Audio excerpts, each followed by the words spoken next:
Okay, I want to welcome everybody tonight. I'm going to call Community Development to order here. This is the Community Development meeting for Monday, August 28, 2023. We have two items on the agenda. I want to welcome everybody tonight. I'm going to call the Community Development to order here. Community Development meeting for Monday, August 28, 2023. Yeah. We have two items on the agenda. Should I say that? Pay no attention to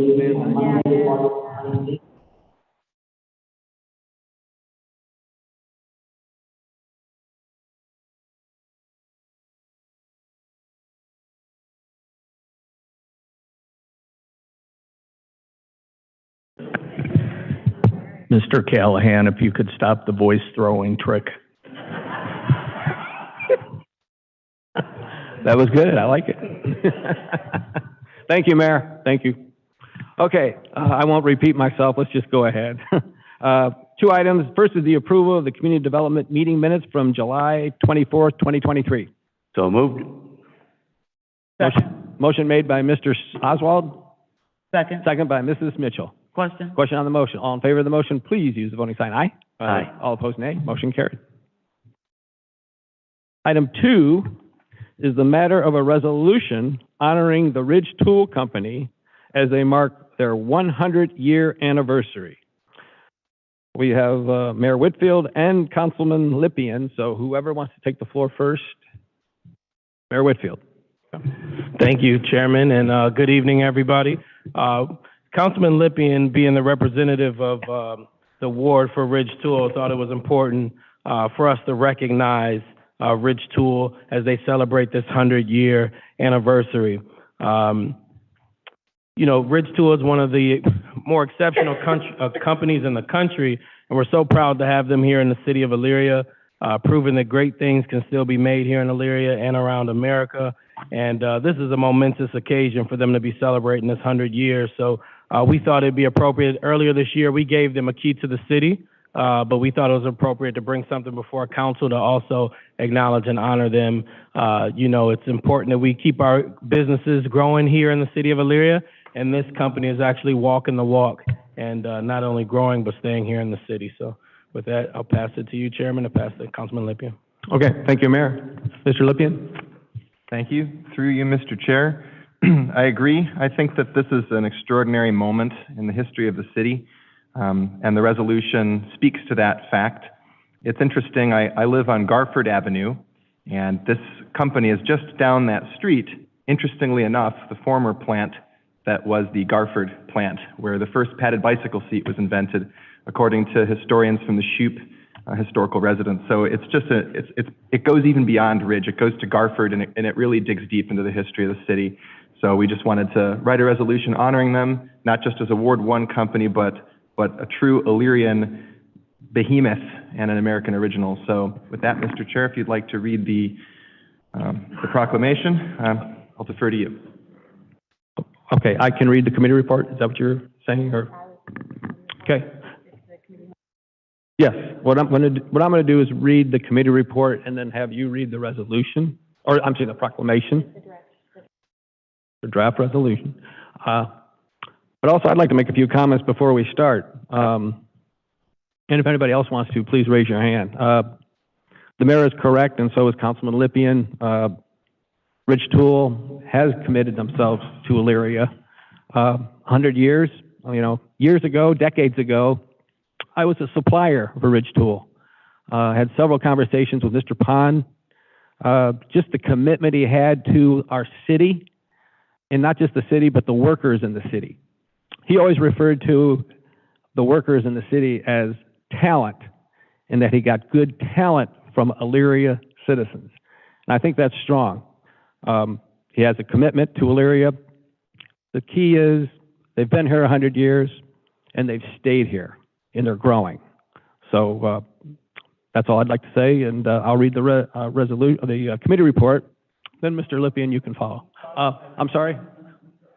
Yes, okay, we also have Mrs. Davis, then Mr. Oswald. Through you, Chair, I just want to comment that we had the opportunity, those of you that has not had the opportunity to go through Ridge Tool, when they offer you to go through it, it's amazing that those tools are built right here in our city.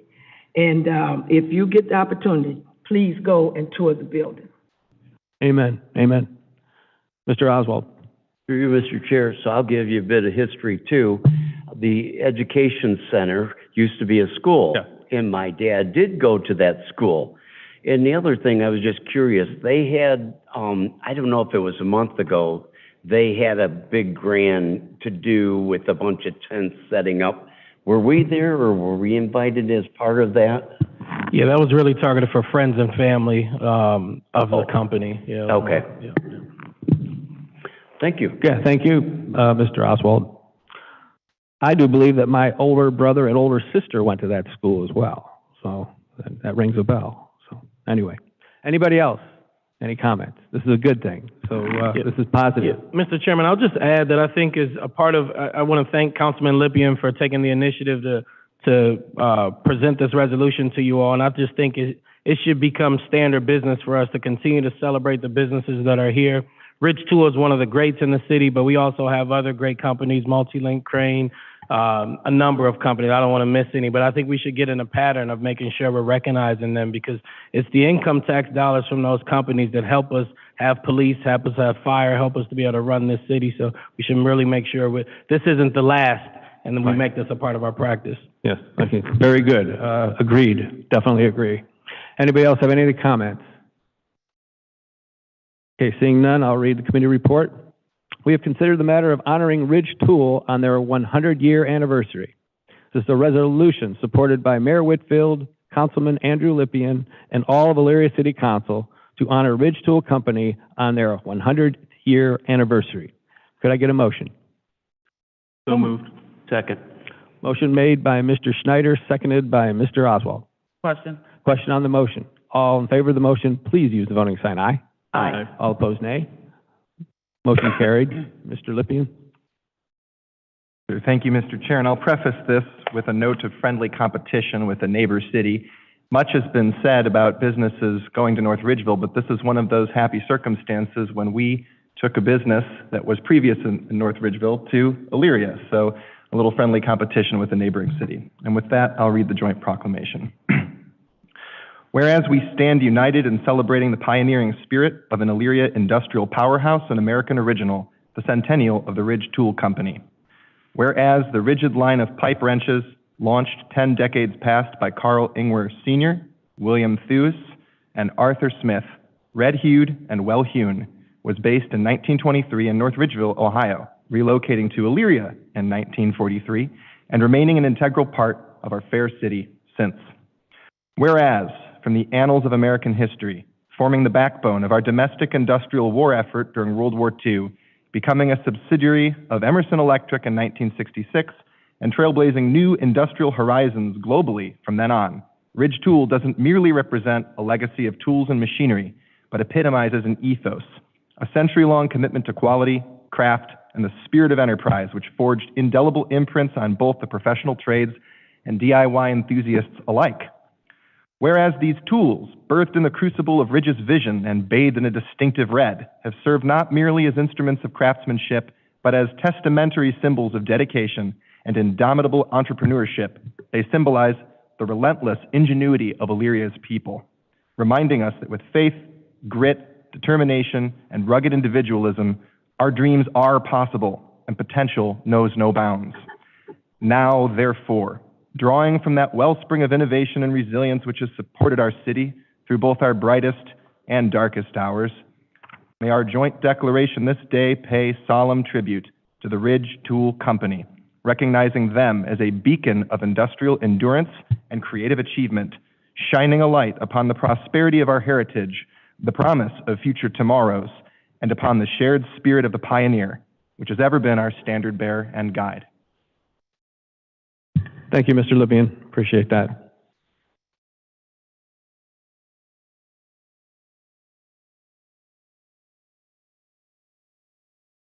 Okay, seeing no further business for community development, I would now go into the joint meeting, ask Mr. Stewart to please call finance. I'll call finance to order. Thank you, Mr. Stewart. Total of 6 items on the agenda tonight. The first one is the approval of the joint meeting minutes from July 24, 2023. Excuse me, Mr. Chairman, I might have missed it, I'm sorry. Did y'all vote on the resolution? We did. Yes, okay. It was unanimous.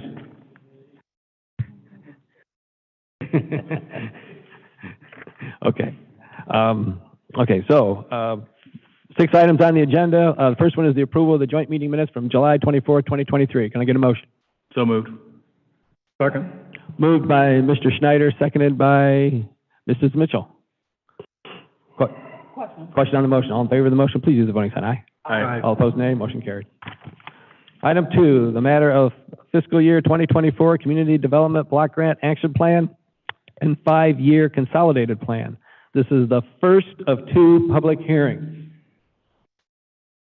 Notice is hereby given that a public hearing will be held on Monday, August 28, 2023, in Elyria City Council Chambers, Elyria City Hall, 131 Court Street, Elyria, Ohio, at 6 p.m. concerning the city's fiscal year 2024 Community Development Block Grant Action Plan and 2025 through 2029 Consolidated Plan, analysis of impediments to fair housing choice and slum and blight recertification. The purpose of the public hearing is to obtain views of citizens on the city's community development and housing needs and to provide the opportunity for citizens' participation in determining the community development and housing activities for which assistance will be sought. The city anticipates approximately $764,378 of new funds for fiscal year 2024. Information concerning the range of activities can be undertaken and other community development and housing requirements will be discussed. Activities currently in process will also be presented at this hearing. Are there any proponents? Ashley. Through you. So this is the first of 2 public hearings for the CDBG 2024 Annual Action Plan and our update to the Fair Housing Analysis of Impediments. Just to kind of give you a brief overview, the eligible activities include acquisition, rehabilitation, code enforcement, public service, public facility improvements, removal of architectural barriers, economic development, et cetera. Under the program, there are certain cap requirements. For instance, we cannot exceed 20% in our admin costs, nor can we exceed 15% in our public service activities. The final allocation has not been set, so we're going to proceed for the planning purposes of our 2024 allocation for what we received in the 2023 program year, which was $764,378. We're also going to do a rough estimate on carryover and program income. Because our program year does not officially end until February 28th, the actual numbers on these 3 items are not available. Considering all the factors involved with the final budget, it is likely that the numbers will need to be adjusted at a later date. Our goal is to do that as we have in years past, and depending on what those final numbers are, we will adjust, percentage-wise accordingly. So the following activities were budgeted for 2023. To date, we have expended 28% in administration, 0% in public facilities. However, one of those projects is currently going through the process. Another one, is pending. 35% in housing rehab, 49% in code enforcement, and 17% in public service activities. Also to update you, we completed the annual consolidated annual performance and evaluation report that is submitted to HUD within 90 calendar days at the end of every program year. The CAPER indicated that the city continues to perform in a timely manner. We met our program thresholds for expenditures and obligations. We were under our 15% public service cap as well as under the 20% admin cap. I would like to note that we do have to estimate what our anticipated program income is going to be every year. Typically, we keep that at around $30,000. However, we received about $80,000 in program income this past year. So that is going to surpass the $25,000 acceptable range with HUD. However, there's unforeseen things with that. So to give you an update on the funding requests, applications from nonprofit organizations requesting funds must be submitted no later than noon, September 29th. The applications were posted on the city's website. They were also mailed out to a various amount of nonprofits. They're also available in the Community Development Office for any nonprofits that are interested in applying. A second public hearing is scheduled for October 10th at 6 p.m. Our goal is to have the funding requests reviewed as well as a draft budget that evening so that we're able to start the public comment period on October 16th.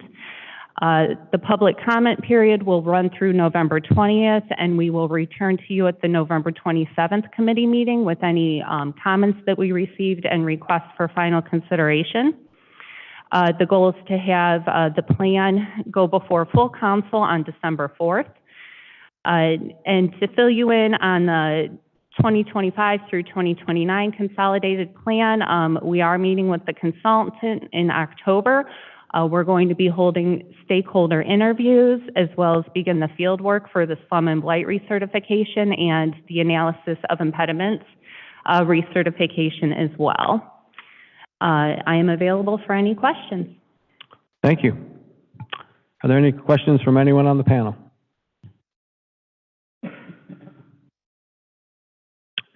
Okay, seeing none, are there any proponents? Are there any proponents? Are there any proponents? Are there any opponents? Are there any opponents? Are there any opponents? Seeing none, I've announced that this public hearing has been held. Thank you.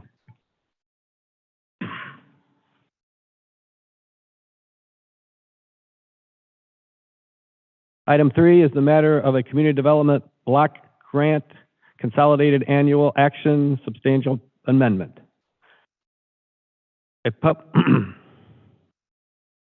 Notice of public hearing. A public hearing will be held on Monday, August 28, 2023 at 6 p.m. at Elyria City Council Chambers, 131 Court Street, Elyria, Ohio, to obtain the views of citizens concerning the approval of a substantial amendment to the City of Elyria's Community Development Block Grant Program Consolidated Annual Action Plan. The proposed amendment will be available for public viewing at the City of Elyria Community Development Office, Suite 302, Elyria, Ohio, 44035, or an electronic version will be available at www.cityofelyria.org. Are there any proponents? Through you. Yes, we are proposing to make a couple changes to our CDBG 2023 grant. So I know Ashley just talked to you about our CDBG 2024 grant. So this is going a little bit backwards. With two of our subrecipients, we were better able to fund them through our CDBG COVID program. So actually all we did was they were granted these amounts under the CDBG 2023, and they were granted those amounts as well. We just moved them into CDBG COVID funding, and that allowed us to free up some money to fund the Lorraine County Urban League, again, in order to provide our fair housing services.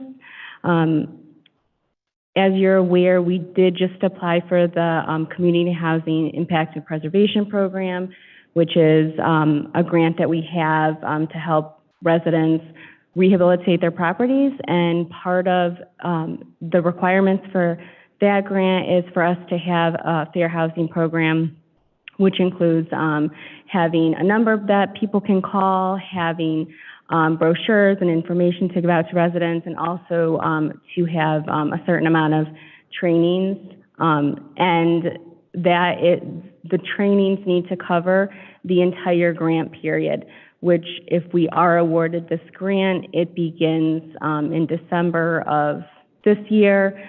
So if we wait until CDBG 2024 to fund them, we'll have a 6-month window where we don't have fair housing training. We do have obviously a phone number that anybody can call any time, and we do provide information and distribute flyers, but the Urban League does provide our training. So that just allows us to enter into an agreement with them quicker. Thank you. Are there any questions? Mr. Oswald? Okay, explain to me, because I was looking at this, why was money allocated to the Salvation Army and Goodwill for $10,030, and then it was amended to 0, and add those two numbers together, and it went to the Urban League? Why did it get subtracted, you know, and then it all went to? Because technically under, they're not being funded under the CDBG 2023 funds, so they would be at 0 for 2023. They're just funded under a different grant that we had. Okay. Sorry. Yeah, we just, so, okay, thanks. Yeah, and then the Urban League didn't have a grant. We funded them under, I think it was 2022. And that's why, so that would create, which that agreement is active for 2 years, and that ends at the end of this year. So we're just basically using carryover in order to cover the gap in funding. Okay. Thanks. Are there any other questions or comments? Okay, seeing none, are there any proponents? Are there any proponents? Are there any proponents? Are there any opponents? Are there any opponents? Are there any opponents? I declare this public hearing has been held. I will read the committee report. We have considered the matter of a Community Block Grant CDBG Consolidated Annual Action Plan Substantial Amendment, an ordinance authorizing the said amendment to shift CDBG fiscal year 2023 public service activities funds per the attached. Could I get a motion from Community Development? So moved. Motion made by Mrs. Mitchell. Second. Second by Mr. Snyder. Question. Question on the motion. All in favor of the motion, please use the voting sign. Aye. Aye. All opposed, nay. Motion carried. Can I get a motion from Finance? So moved. Moved by Mr. Snyder, second by Ms. Davis. Is there any further discussion? Last question. All those in favor signify by saying aye. Aye. Opposed, nay. Motion carried.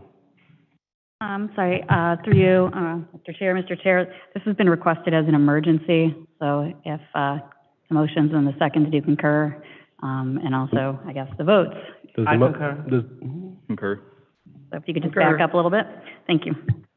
Does both a motion and second for Community Development concur? I'm seeing you shake. Yeah, okay. Yes. Concur. Okay, thank you. Does the motion concur from Finance Concur. as the second? Excellent.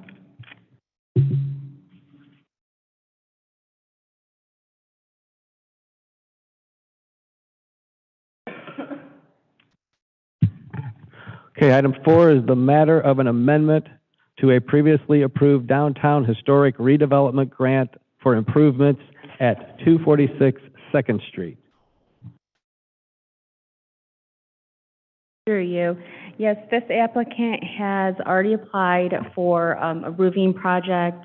It went before the Elyria Economic Development Committee. It also went through council, and it was approved. Originally, the cost was for a polyurethane foam application, and it was around $55,000 with a reimbursement. 50% of that would be about $27,000. The applicant did come back later on, and since when the quote was provided to when the project actually could begin, it was brought up that it was going to be a little bit more than, the work would be a little bit more expensive, and the budget had increased. And since the grant allows for up to $50,000 reimbursement, we put that back through the Elyria Economic Development Committee, and so it would be an additional cost of about $13,000 with a $6,000 reimbursement for a total of $34,640 reimbursement.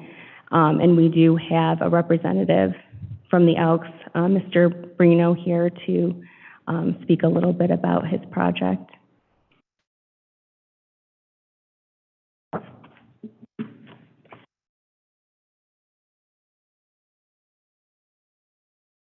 Thank you, Mona. Yeah, when we originally applied for the grant, we were just going to do the roof, and then we had some people go up and said that the brickwork on some of the columns up there, the chimneys and some of the facings, was really in bad shape. So we had a mason go up and give us an estimate for that, which is why I'm trying to amend our grant application to include some of the masonry work. I met with the Landmarks Commission last month. They had some suggestions. One was to use a company called Limeworks to test the masonry that is up there, to test the mortar, to make sure that our mason will match that, since it's a historical building. I talked to our mason, which is Canterbury Masonry. He agreed to do that. He said that's common practice. So I just thought we'd like to amend the motion to include the masonry work. Again, we thought it was important to use local companies, so both companies are local, Elyria companies, and I think that's about it. Thank you. Are there any questions?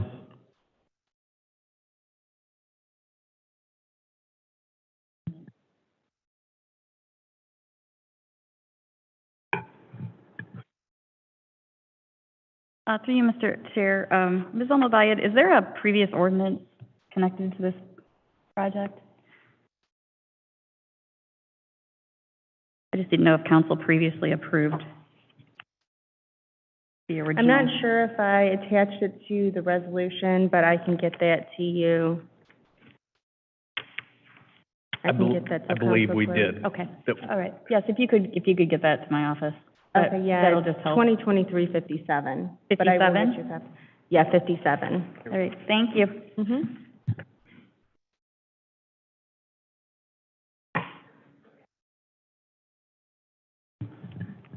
Okay, are there any other questions, comments, or concerns? Mr. Stewart? I'll just make a comment. Myself and Ms. Mitchell and Mr. Tolet are on this committee, and this is just another good faith that we're looking at, the Elyria Elks who've improved their building over and through there, and I think this is just another statement that they're still continuing to try to improve that historic building there. So I'm in full support of it, and the committee unanimously supported this as well. So I just wanted to point that out.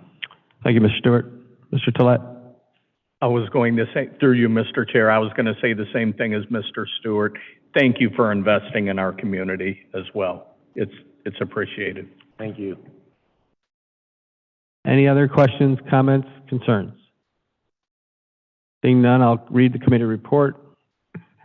We have considered the matter of an amendment of a previously approved downtown historic redevelopment grant for the Elyria Elks building at 246 2nd Street. This is an ordinance authorizing the amendment to the said downtown redevelopment grant. This was approved by the Elyria Economic Development Committee on July 25th, 2023. Can I get a motion from Community Development? So moved. Second. Moved by Mr. Oswald, seconded by Mrs. Mitchell. Question. Question on the motion. All in favor of the motion, please use the voting sign aye. Aye. All opposed, nay. Motion carried. Could I get a motion from Finance? So moved. Moved by Mr. Sarah, second by Mr. Schneider. Is there any further discussion? Question. All those in favor signify by saying aye. Aye. Opposed, nay. Motion carried.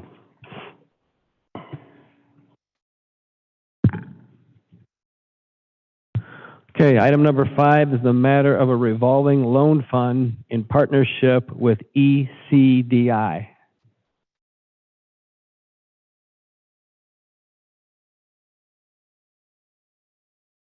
Good evening, through you, Mr. Chairman.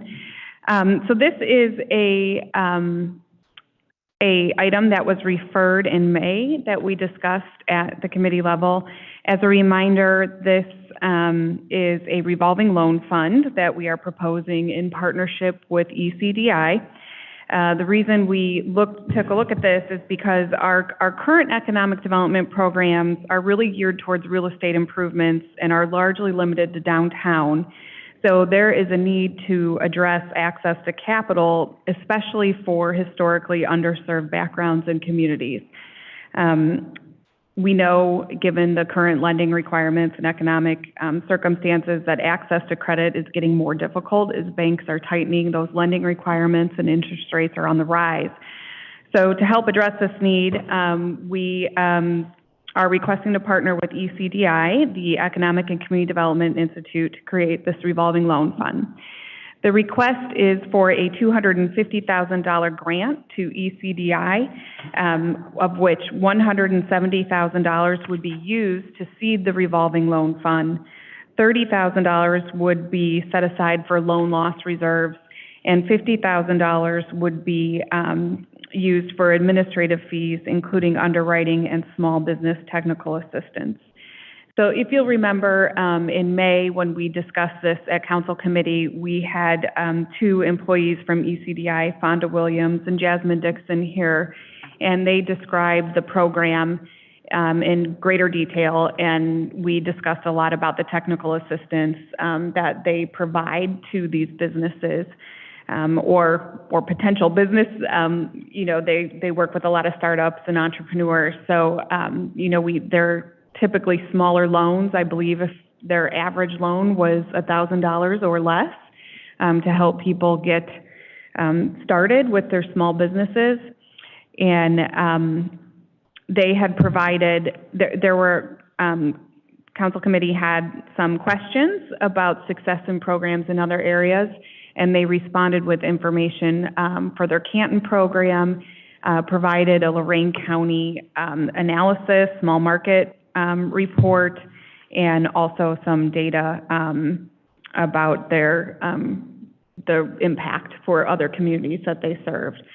So it has been a little while since we talked about this. Unfortunately, ECDI is not here with us tonight, but I'm happy to answer any questions you might have. Okay, thank you. Are there any questions? Mr. Tolet. Through you, Mr. President. Mine is not a question.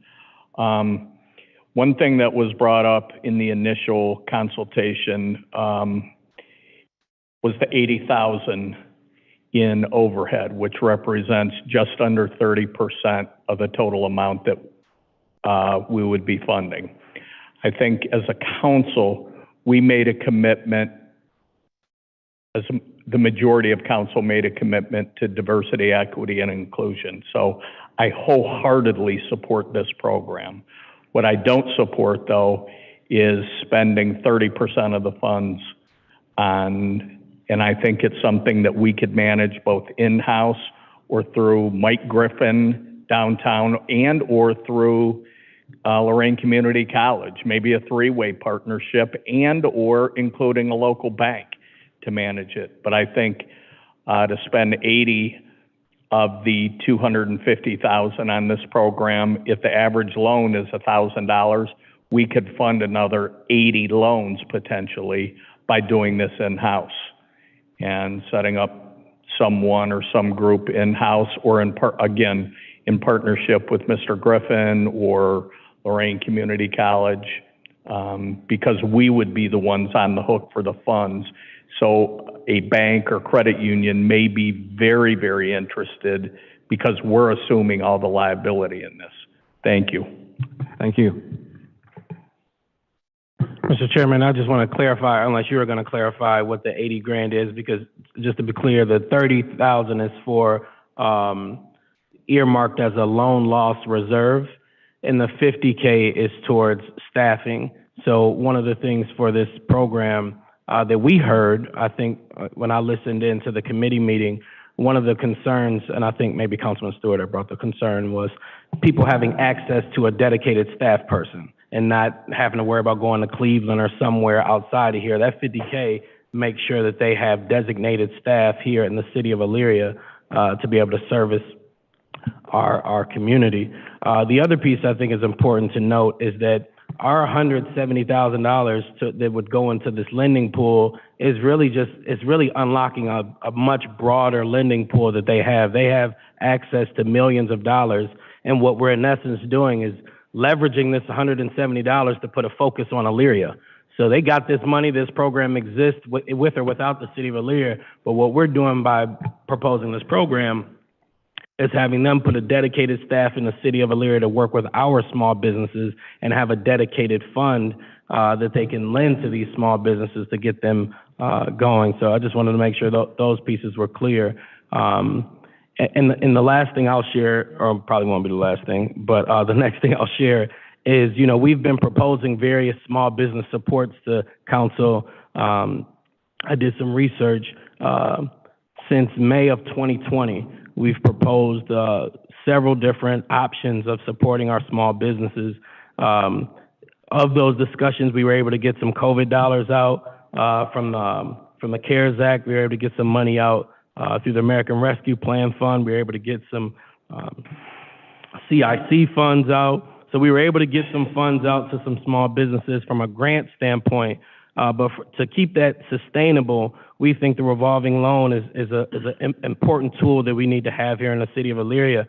I don't think it's going to happen by osmosis or by accident to see our small businesses start to grow and encourage people to start businesses in Elyria.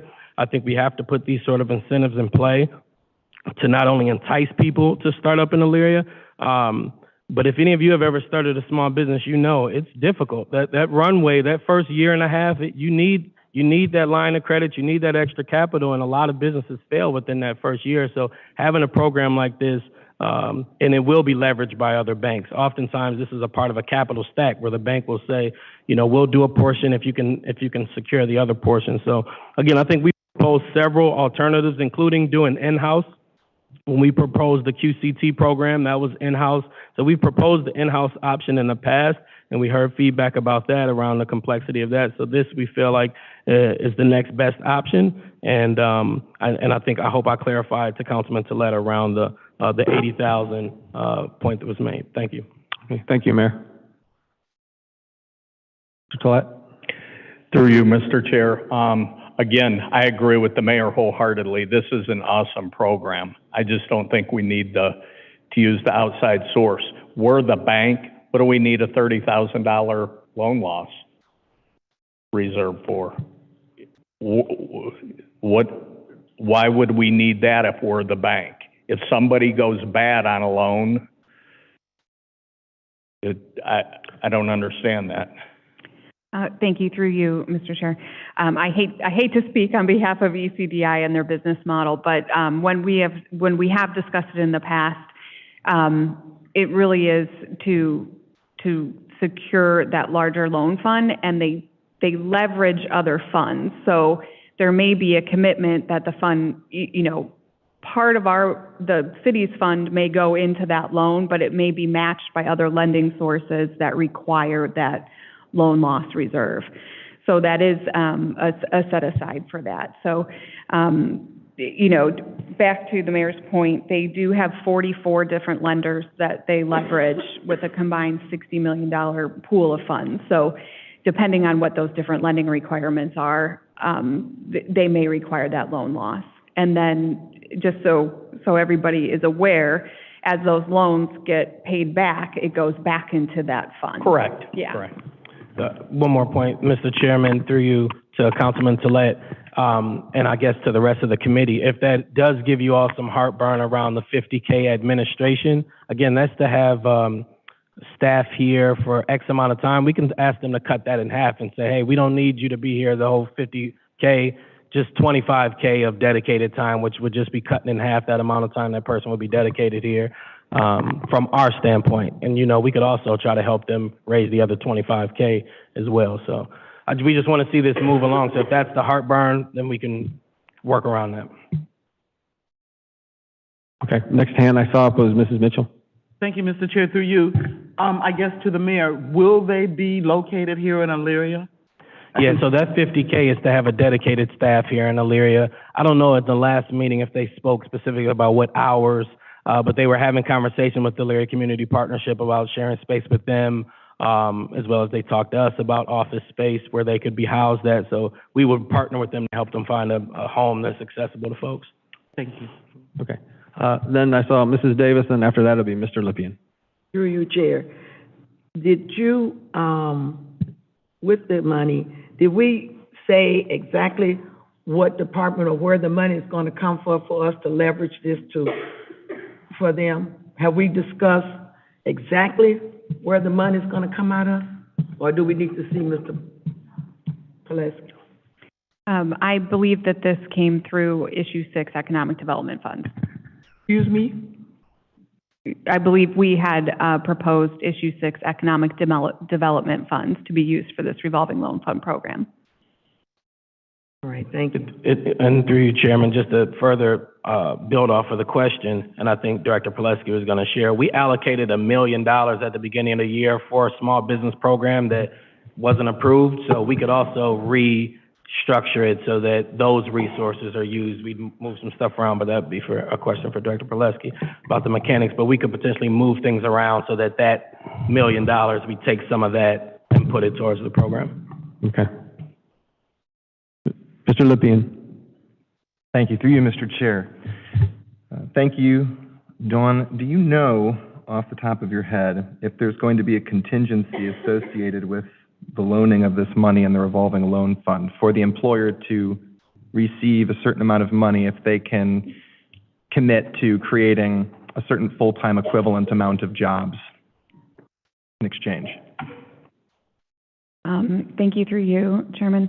No, there would be no contingency on this for job creation if you think about who, let me put a caveat in there, unless the matching fund, you know, if they're using, you know, some, for example, CDBG funding. If we were to match CDBG funding to this, which in this case, most likely we would not, but if there's a program like CDBG funding, which requires a job creation requirement to meet the lending requirements for that program, you would have to meet those in addition to whatever stipulations the City of Elyria would put on the program funding. The way that this was designed and the way that we are proposing it is not to have those stipulations on it because, again, it is geared towards startups and early stage entrepreneurs who have challenges accessing capital. So if you are an established business, one that has a trajectory where you are expecting to add jobs, you immediately or in the near term, this might not be the right loan package for you. You might be, you know, able to get a more conventional loan. So if you think about that, we don't want to hamper and put on more strings and add more challenges for the small businesses. There would be collateral for the loans, but we would not be requiring you know, a job creation on most of these loans. And through you, Mr. Chairman, just to build off of that, each point, I'm probably going to have something to build off of it. When one of the things that you should have received after the follow-up question from the last meeting was they sent kind of a prospectus of what happened in Canton, Ohio. So in Canton, they did a similar program to what we're proposing here, and it helped to create and retain 347 jobs. And they dispersed over $1.6 million to Canton small businesses. So again, this is a lever that they pull in other communities, and I think Elyria should have it as well. Kenny Oswald. Through you, Mr. Chair. So is it only City of Elyria residents can apply for this entrepreneurship loan program, or is it people outside of the city that want to invest in our city that could take advantage of this program? Thank you. Thank you, through you, Mr. Chair. You would have to be operational in the City of Elyria, so not necessarily a resident, but your business would have to operate within the city limits. Thanks. Mr. Stewart. Thank you, Mr. Callahan. So I had, you know, we had asked for additional information. We did receive it, and then I sent an email to the mayor asking him, you know, is this an opportunity? And I'm just going to kind of basically piggyback on what Mr. Tillett said. Is this something that the Elyria Community Partnership, the Small Business Development Center at the college, Team Lorain County, all these resources that we have here. And, I did talk to Ms. Roberts from the Leary Community Partnership and some of their board members and executive board members who are very familiar with this lending institutions. They deal with it on a day-to-day basis. Is that something that we could do here? Again, piggybacking on what Mr. Tolet said, we did have a revolving loan department here at the City of Elyria in the Community Development Block Grant Program, so we're well versed there with them doing it. This is just kind of kicking it up a notch and just really trying to encourage more small business. It is difficult out over and through there, but I would be in support. I do support the initiative that's here, but I would more so support it, again, doing it in-house here, partnering with Elyria Community, the partnership, small business centers, just because that's what they're going to do. I would think ECDI is going to go over to the Small Business Development Center and say, who are the people that you've counseled with? They're going to contact those individuals and say, okay, this is what we can do. Why can't we utilize those individuals as well? So I would recommend also kind of doing it in-house and partnering with our local area here. That way they're close within the downtown area here and trying to expound on that. So that's what my suggestion would be. Thanks. Okay. Thank you, Mr. Stewart. Are there any other questions, comments? Mr. Sarah. Here, Mr. Chair, so talking about Lurie Community Partnership, has anybody actually talked with them to find out if they had any interest in doing this program? Through you, Mr. Chairman, yeah, we've talked to not only, let me take a step back before I step in. So, when I was the president of the Urban League, we managed the Minority Business Assistance Center. So I come to the job kind of knowing who the players are in this access to capital space. The SBDC, which is funded by the SBA, is one player in the space. ECDI is a different player, and they have a different niche than the SBDC. They often will collaborate and actually do events together. So it's everybody kind of has their sweet spot, and it's one of the tools that's missing in our community is this ECDI, which really micro lending, startup focused, disadvantaged business focused, as opposed to the SBA, which is the SBDC on the ground, is much more broader, and they try to stay away from startups because startups are a lot of work. And they don't have the greatest success rate, but you have to have that in your ecosystem to be successful. You can't just say we're only going to do existing businesses. Yes, we have talked to them. We've also talked with the SBDC. They have all said that this is a need within the community. The one concern that I think was voiced by the executive director and Lisa Hudson, I'm going to try to make sure that she gets to the next council meeting when this is hopefully voted on. One of the concerns was, how do you access it? And will you have a dedicated person for people to access it? That was the number one thing. Because, like I said, the money's out there. Aside from the city of Elyria, it's out there. But how can you get it targeted toward Elyria? And that's where that staff person from ECDI plays such a critical role. And then in terms of the coaching, they provide that coaching as well, that kind of hands-on coaching. So, we've explored doing it in-house before when we proposed the QCT program. Probably I could pull up the item, but it was months ago when we proposed doing it in-house. I actually think having this layer of separation kind of protects the city a little bit as well, because this is a little bit more subjective. When it came to us doing the CARES Act and the ARPA small business, it was kind of easy how we managed it. It was like, show us your revenue loss. If you showed us you lost the revenue, how much did you lose? Here you go. This is a lot more subjective in terms of, do we believe it's going to be viable? Do we believe, it's going to perform? What do we believe about the president of the company? Like, it has a lot more subjectivity, which I don't know if the law department has a stance on it, but I know that could kind of open us up to a little more liability. So having this other body that is actually doing that and making those decisions kind of insulates the city as well. Thank you. Thank you. Any other, Mr. Lippian? Thank you. Through you, Mr. Chair. Not really a question, but a comment. Just as we earlier today passed a resolution honoring Ridge Tools 100 years in Elyria, I look at this revolving loan program as a bit of a business incubator. It's an injection of wealth into our community for wealth builders to dig their roots into our community and bet on Elyria businesses. We want to create new Ridge Tools.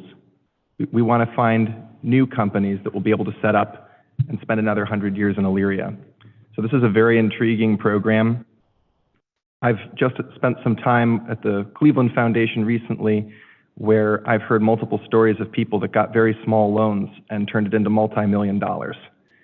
And if we can do that here in the city of Elyria and we have a chance to bet on some horses in the city of Elyria and give people a fighting chance in our city to improve our economy, I think we ought to deeply consider it. Thank you. Are there any other comments? Mrs. Mitchell. Thank you, Mr. Chair. Through you, I guess my question is, we have small businesses that are coming to our door asking us for help with loans. Is that what we're saying, Ms. Calver? Yes, thank you, through you, Mr. Chair.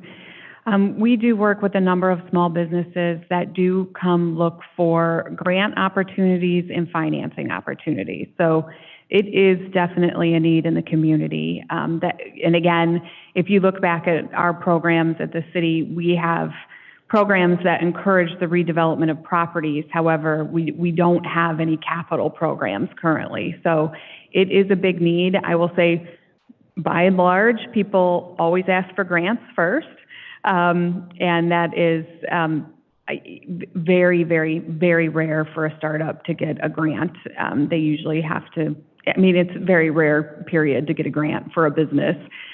We saw exceptions during COVID, but there are not many grant opportunities for businesses, whether they be startups and small businesses or, you know, growing businesses. So it would be valuable to have this as a tool in our tool belt to help encourage entrepreneurship and business growth. Mrs. Mitchell. Mr. Chair, if I may. So this ECDI, they will vet these entrepreneurs and startups. They will do the loans. They will get the payment. They will do everything. Yes, correct. So they would administer the loan and they would do all of the underwriting, which is a very specific skill set that we on staff currently, quite frankly, do not have the capacity or the expertise for that in-house to underwrite loans, and that would be very valuable to the program. Mr. Chair, one last question, if I may. So we're using Issue 6 funds. Okay. So what happens when the funds run out? Heaven forbid that Issue 6 doesn't pass. What happens then? I'll take that one. One is we have another alternative of using ARPA funds as well. So that's just one caveat. The second thing is that this is a revolving loan fund. The whole purpose of this thing is to keep perpetuating itself. Once we put the money out there, we shouldn't have to annually come back. It should be it. That should be it. We give it.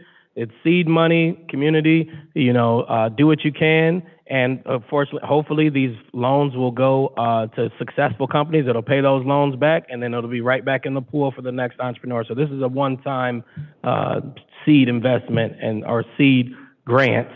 And because I know how you feel about investment, so seed grant, and then that's it. Okay, thank you, Mayor. I'm sorry, Mr. Sarah.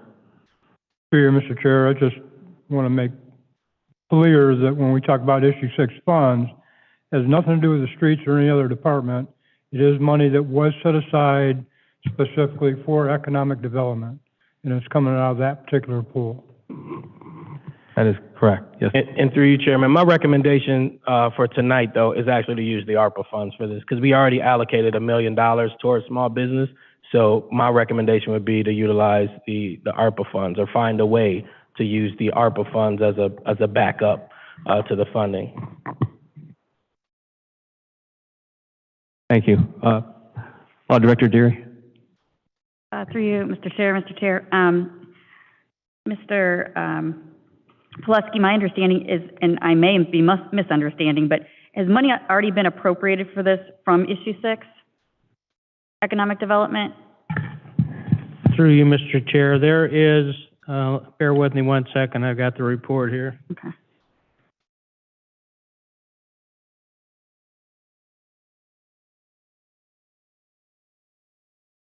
So council appropriated $1,500,000 $515,397 in the 2016.50% income tax fund, Economic Development Department.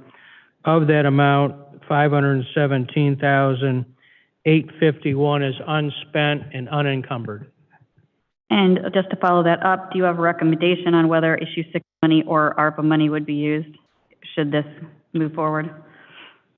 Well, I have to discuss the ARPA a little further with the mayor. We don't have $1 million appropriated in ARPA for small business.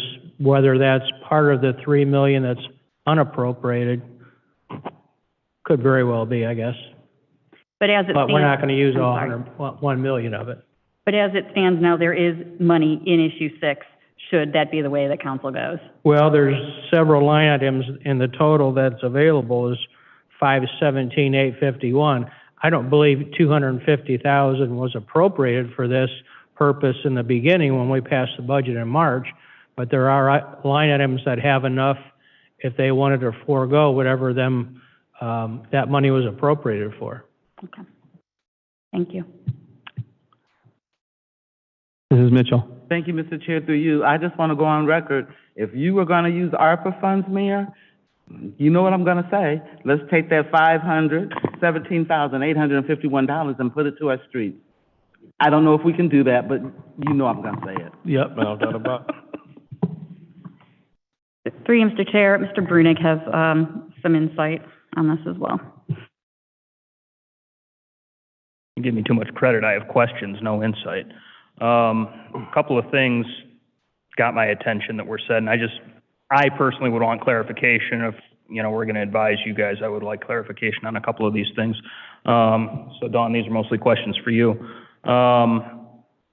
Pooling your money with other sources is absolutely helpful. It's very much a pro. It can also have cons.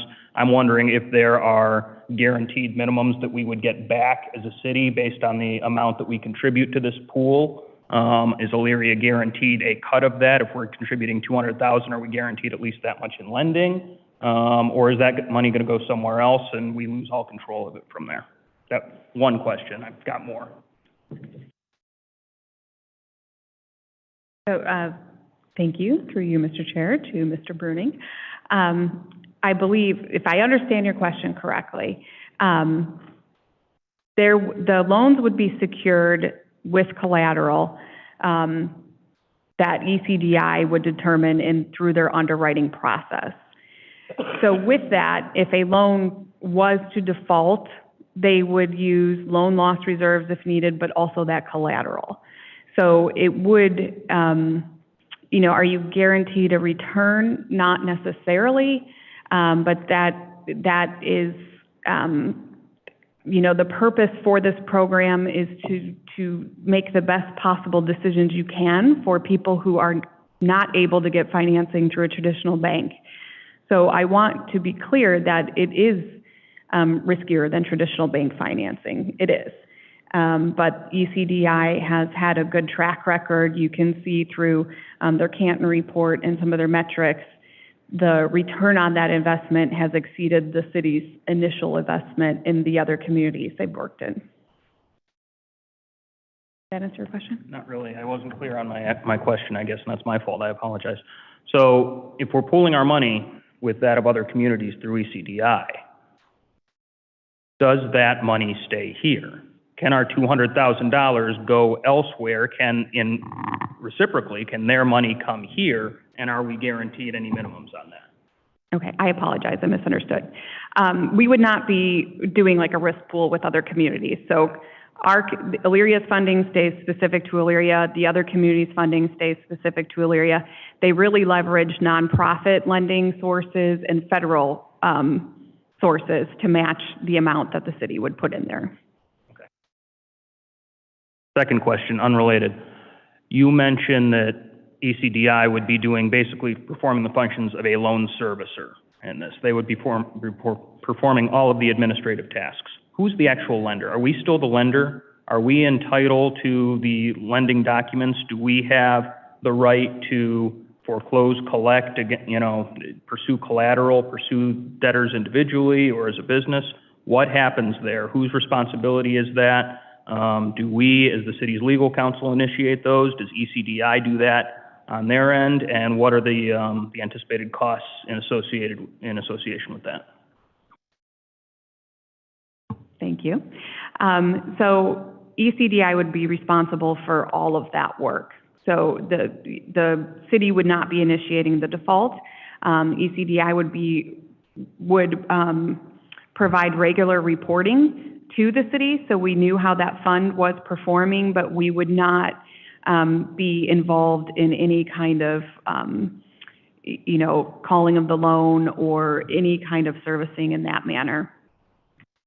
And the cost, again, would be captured by that loan loss reserve, the administrative fee, as well as any collateral.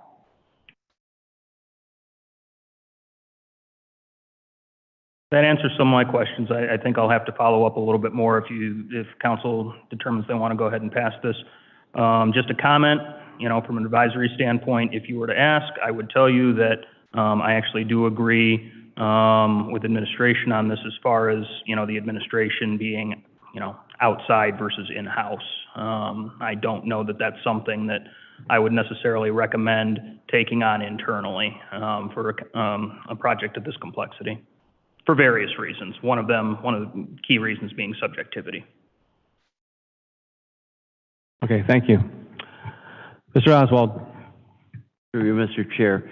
So I guess if what you're saying that this company has more knowledge and can do a better job at getting these people to really make their businesses take off, then it's a benefit for the city.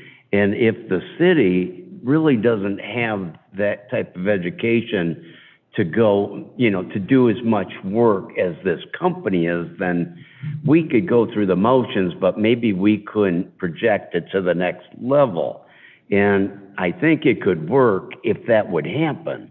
And if we just have another program at the city, maybe it wouldn't take off, and maybe it wasn't, maybe they just have better ways to make things happen to get more businesses running. And then at that point, you got more people that are working, employees. And so I think it could work if the companies really would do a better job than what we think that we could do, I guess, in-house. So, and that's just the $10 million question, if that happens or not. Thank you. Okay, thank you. Law Director Deary. Through you, Mr. Chair. Director Calvert, I'm just curious, have any other organizations of this nature, have they been considered? Have they approached the city? How many exist in our region? That kind of thing. I'm guessing they're not the only game in town, but they may be unique in what they do in particular. Yes, thank you. They are unique. Most programs are administered in-house. So if, for example, the city could, if it chose, use CDBG funding to create a program like this. The county does have a revolving loan fund program that they utilize CDBG funding for. There are pockets, so the Small Business Development Center they do not provide lending, so that's one way that they're different. They do provide business counseling. So that is one thing that they do. I know Comstar Credit Union, for example, does partner with SCORE for some of the applicants that they receive. So there are definitely organizations that provide pieces and parts. ECDI is unique in that they bring it all together.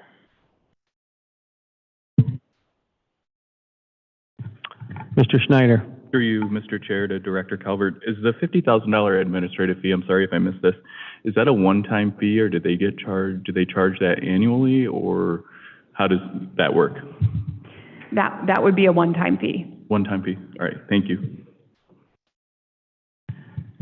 Mrs. Mitchell? Thank you, Mr. Chair, through you. So say we decide tonight to vote for this and it goes forward. What recourse will the city have if, and this is just a big if, Mr. Chair, through you, what recourse does the city have if whatever, takes our money and books and leaves? It could happen.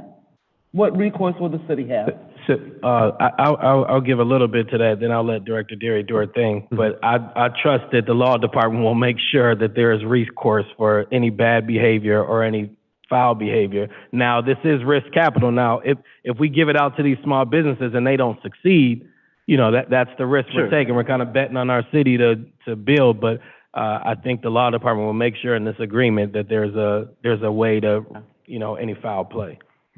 So through you, Mr. Chair, you know, yes, there will be a binding agreement.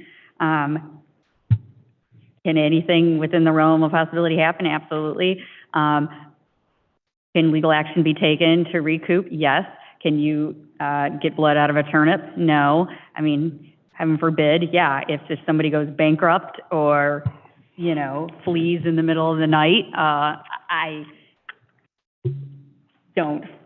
certainly not disparaging this organization. I'm not saying that would happen in this case, but if you're asking, you know, basically anything that's possible could happen, those are all things that probably, you know, have happened, not necessarily with a situation like this, but yes, there are limits to what can be done, yes. But there would be, of course, be safeguards in any agreement that was established prior to money changing hands. Thank you. Mrs. Davis? Through you, Chair, and to Ms. Cobb, if I'm not mistaken, when they came and presented to us, did they not say that they like scrutinized the company that they allowed to start up? They just not gonna let any Joe Blow come and just pop up a company because you want to exercise. You know what I'm saying? They kind of like scrutinize the companies that they will let come in.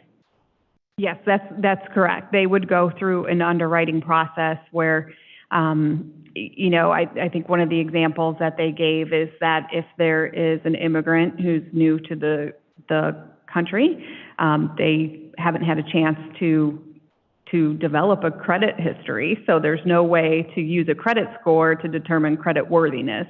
So they look at alternatives to traditional underwriting criteria, but they are absolutely still looking for loans that people can pay back. Mr. Lippian? Oh, okay, I'm sorry. Mr. Tolet, then Mr. Lippian. Through you, Mr. Chair. So tonight was the first time that I've heard discussion about potentially using ARPA funds to fund this. And when these funds go in, sometimes this group, depending on the project, would receive also matching federal funds. Are we allowed under the ARPA guidelines to use federal funding to get additional funds of federal funding? So through you, Mr. Chairman, Councilman Tolet, you know, I want to take a step back. I was proposing it because I thought that was the heartburn was issue 6, but I think we've gotten past that. I thought that was I'm just trying to find where the heartburn is at. I thought the heartburn was issue 6. It sounds like that wasn't the heartburn, so I apologize. I apologize for that. So the legislation will be these funds will come out of issue 6. Is that accurate? Through you, Mr. Chair, I mean, I would defer to Director Pileski on that, ultimately. Director Pileski went to go look at one of the ARPA funds. Understood. So.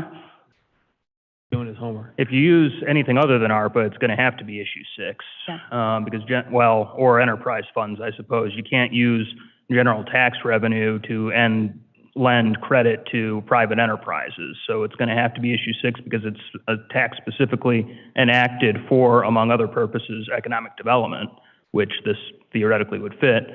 or if there's a prong of ARPA that makes it work, but I'll defer to the director on that if he returns. But those are basically the two things you're going to be looking at, issue 6 or ARPA. I don't think anything else would qualify. Mr. Toll, I just want to make sure you're good. Through you, Mr. Chair, if we're off the use of ARPA, then that clarifies one part of that. And are we allowed to commingle issue 6 funds? If this 170 is going into a mixed pot to be loaned out to Elyria businesses, are we allowed to use issue 6 for that? Through you, Mr. Chair, we have used issue 6 economic development money to give to I shouldn't say give, but that has flowed to businesses for other things before. This isn't flowing to a business. This is flowing to a group. Correct. It is. It's flowing to a group as a conduit for use by end users that are, economic development purposes. They are businesses or business startups that they are going to be using those funds for. Yes, there's some administrative expenses that are going to get paid through the use of those funds, but I think the primary purpose of issue 6, at least one of the prongs of issue 6, was economic development, and that is a constitutional use of that money. I mean, the ballot language, explicitly states for economic development, and this would definitely fall under that as a category. Right. We're not granting this to ECDI or to any other private enterprise. We are, in a sense, we are extending this through them as a conduit to the end users for economic development purposes. It falls within issue 6. Yeah. Okay. Chairman, last thing I was just going to add to that is that just a reminder that our funds are designated only for the city of Elyria. So our funds won't be used to go lend in another community. They will only be able to be loaned out to Elyria small business. Okay. Thank you for clarifying. Mr. Chair, I apologize. I think if I could expand a little bit to Mr. Tollett's question, I think it is very common that a federal fund you cannot match a federal fund to a federal fund in a project. So you're only allowed one crack at the federal funding. So it's most common that we see that at the federal level, that there's no double dipping. You can usually, through most programs, combine local funds with federal funds or state funds, that kind of thing. However, this would be one of ECDI's roles, is to match the appropriate funding source. So there maybe it's a larger loan, and whatever the city of Elyria is offering a portion of it, and maybe the federal government is offering another point of the other half through one of their programs. If it will be incumbent upon ECDI to know that they can't be mixed, if that's the case, for the program guidelines for wherever that funding pool is coming from. Did I make that worse? Through you, Mr. Chair. No, that's what concerned me about using ARPA money, was using federal money to partner with federal money. But that one's out of the question. And my final question is the overhead now and this kind of goes to the mayor, is it 25 or 50? If we can get it for 25, I'd much rather do it for 25. The way the proposal was written was 50, but we can go back and negotiate.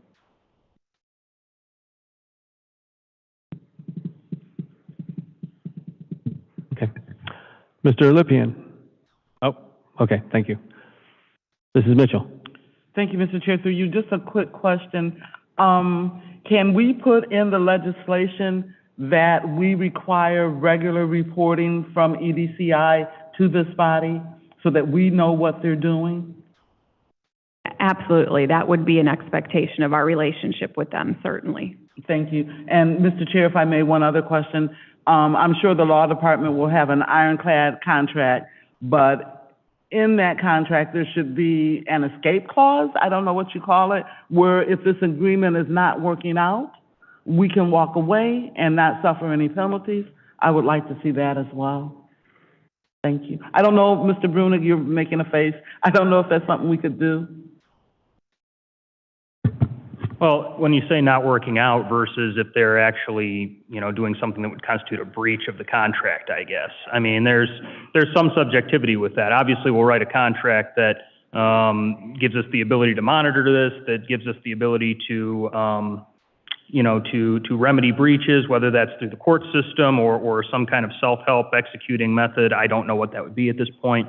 As far as penalties, I mean, we can try. It depends. I don't know how much flexibility they have with their funding sources as far as writing penalties in there. There are certain things that, we as a political subdivision can't agree to on our end. They probably have similar limitations. I don't know what those are.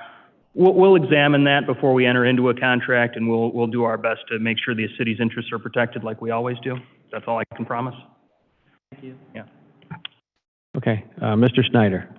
Through you, Mr. Chair, to Director Calvert, is the administrative fee, is that due at the time we execute a contract in full, or is this something that gets paid over time? Yes, we would be sending them the $250,000 in one lump sum, which they would draw down from for the administrative cost. And part of that is because there's a, just like any new program, there are upfront administrative costs to have staff out here, to market the program, that kind of thing. So they would need that funding upfront. Okay, thank you. Okay. Any other questions? Okay. Now I have a question in regards to this. If we put this for a vote, we've discussed the $250,000. However, the mayor has made a compromise of dropping the admin fee from $50,000 to $25,000. And Director Calvert had mentioned that she'd have to go back and negotiate that. So my question is, seeing there would be a negotiation, from what I understand, should that be done first before this thing is voted on? I need some clarification. Through you, Mr. Callahan, if we approved up, the dollar amount, which would be $225K for tonight, we would just work out the other 25% the other 25,000 with that nonprofit, with ECDI. I mean, I'm actually, in my mind, I hate to throw hats out there, but I used to work for a foundation that gave grants out. I'll try to make some calls and see, hey, the Elyria's putting in this amount. Will you come in and match us and help us pull this program off? So I'll do my part to try to make sure any sort of administrative gap that they have, that we get that secured. So I don't think we need to delay that. We can go to them and say, hey, we got $25K in admin. Let's work together to get the other $25K, and I'll do what I can to help close that gap. Okay, thank you, Mayor. Director Derry? Yeah, through you, Mr. Chair. I guess the main question for the committee is it a matter of sticking with, the committee's good with, or both, the joint committee's good with $250,000, it's just a matter of how that's allocated? Or are you actually looking to reduce the amount that you're willing to spend, if that makes sense? Through you, Mr. Chairman, Director Derry was saying the same thing Director Pileski was saying over here. He was saying, do we want to just move the 25 into the loan pool versus reducing the amount from 250 to 225, just reduce the admin piece and put the other 20. So that's up to, again, the body here. Okay. Mr. Tolet? In the spirit of the loan itself, because I strongly believe in the program, I think it should stay at 250 with the 25 admin, so we would actually have more money to loan out. Okay, So- exactly what the mayor mentioned. So through you, Mr. Chair, may I suggest then something to the effect of the legislation to say that the, administrative costs to be capped at 20%. Great, thank you.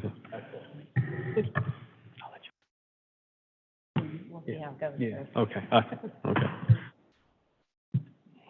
Okay, are there any further questions, concerns, comments? Okay, seeing none, I'll read the committee report. We have considered the matter of the creation of a revolving loan fund in partnership with the Economic and Community Development Institute, ECDI. This is an ordinance authorizing the mayor to enter into an agreement with ECDI for the creation of the said $250,000 loan fund. Could I get a motion from Community Development? So moved. Second. Motion made by Mr. Oswald, seconded by Mrs. Mitchell. Question. Question on the motion. All in favor of the motion, please use the voting sign aye. Aye. All opposed, nay. Motion carried. Can I get a motion from Finance? So moved. Moved by Ms. Davis, second by Mr. Schneider. Is there any further discussion? I will make a comment. In the heat of in discussion over here, there's good talking points and everything, but I think we can administratively do it here. Partnering with ECP and our local other entities over and through here, I'm in favor of the program in itself because there is a need for it, but I think we can do it here, so I'm not going to support it. Is there any further discussion? Question. Question's been called. All those in favor signify by saying aye. Aye. Opposed, nay. Nay. Motion carried.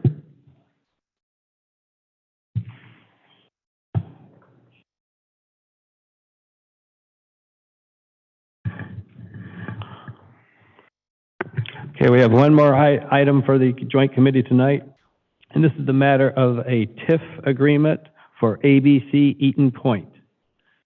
Mrs. Calvert. Thank you, through you, Mr. Chair.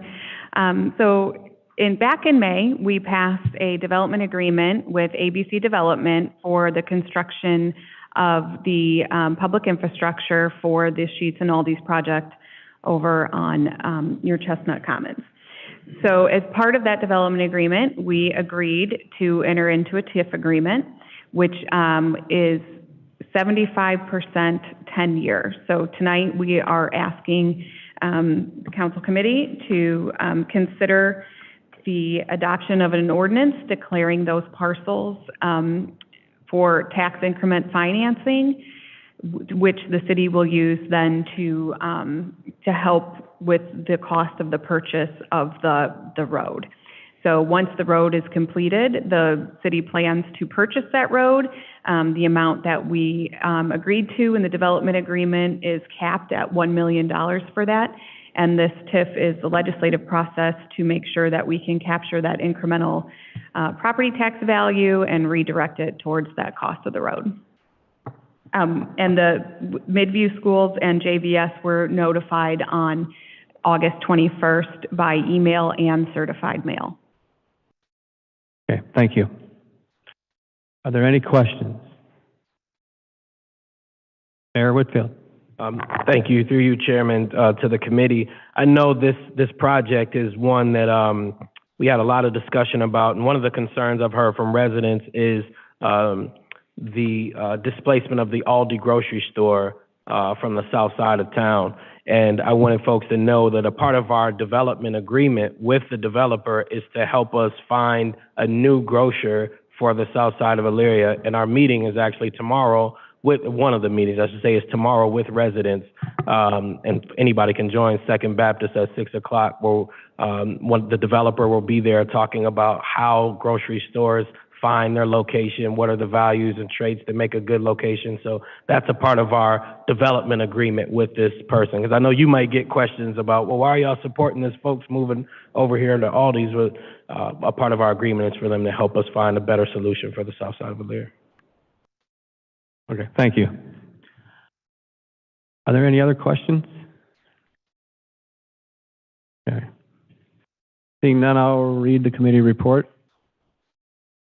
We have considered the matter of improvements to certain parcels of property to be a public purpose for exempt from taxation and requiring the owner to make service payments in lieu of taxes and establishing a municipal public improvement tax incentive fund, TIF. This is an ordinance authorizing the said TIF agreement. Can I get a motion from Community Development? So moved. Second. Motion made by Mr. Schneider and motion made by Mr. Lippian. No, other way. Okay, I'm sorry. Motion made by Mr. Schneider and seconded by Mr. Lippian. Question. Okay, question on the motion? Okay, all in favor of the motion, please use the voting sign aye. Aye. All opposed, nay. Motion carried. Can I get a motion from Finance? So moved. Moved by Mr. Sayers, second by Mr. Schneider. Is there any further discussion? Question. All those in favor signify by saying aye. Aye. Opposed, nay. Motion carried.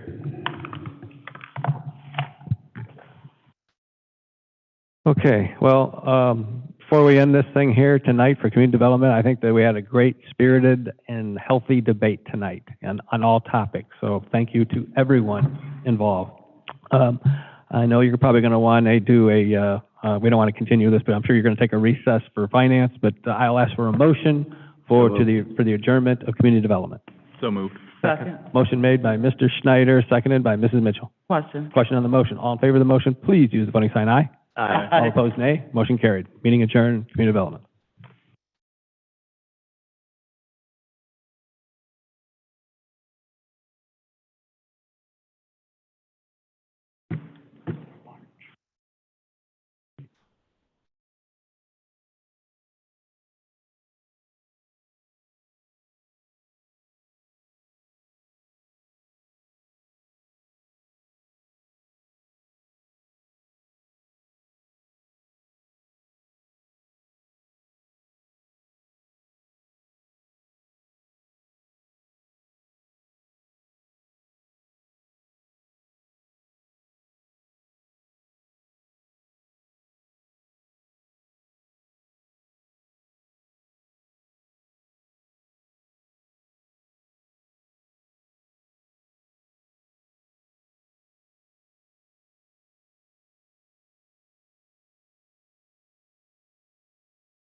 Is everybody here?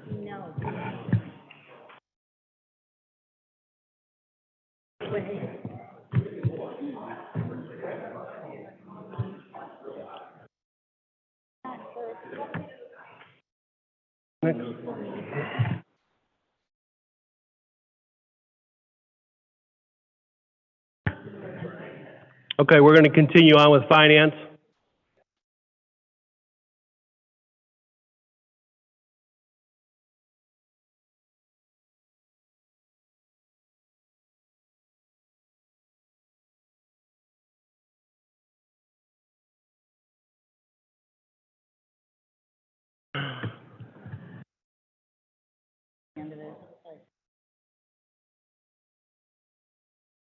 Okay, we're going to continue on with Finance. First item on the agenda is approval of the Finance meeting minutes for June 26th and July 24th of 2023. Can I get a motion? So moved. Moved by Second. everybody and seconded by everybody. Is there any further discussion? All those in favor signify by saying aye. Aye. Opposed, nay. Motion carried. Item number 2.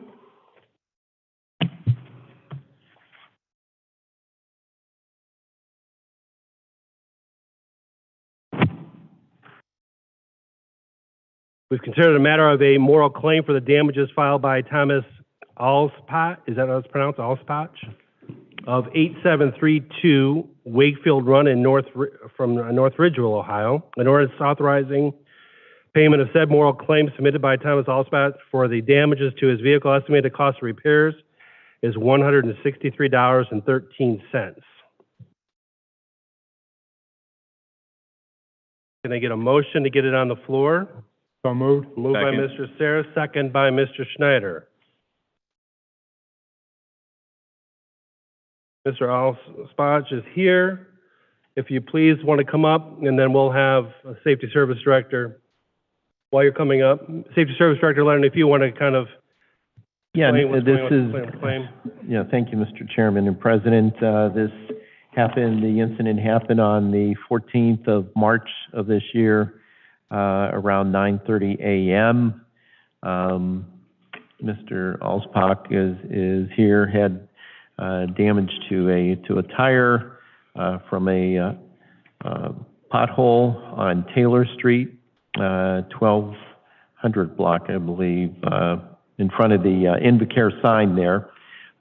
We did have communications with our Streets Department, our Public Works Supervisor, and we were informed that the Street Department did not receive any calls for the pothole that is reported to have damaged a tire on Taylor Street. Okay. Mr. Alspach, if you want to please state your name and address for the record, and welcome. Good evening, everybody. My name is Thomas F. Alspach, Jr. I reside at 8732 Wakefield Run, North Ridgeville, Ohio, 44039.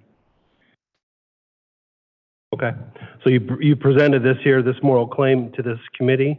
Yes, sir. And can you explain I see we do have your comments in regards to what it was happening over and through there. Is there anything more that you want to expound upon through the Safety Service Director's office that the city didn't realize there was a hole over there on Taylor Street at the time? Yes, sir. Of this over and through here. So I didn't know if is there anything more you want to expound upon that? Just the fact I was on my way to a meeting that morning, and it is one of those March snowy, just really nasty days. But anyway, I was driving and I hit the pothole, and my indicator for the tire, low indicator, came on, and I got out of the car and I saw that the tire was damaged. It had a split in the sidewall due to the pothole. So I have roadside assistance, so I had them come and change the tire for me because there's no way that I could do it.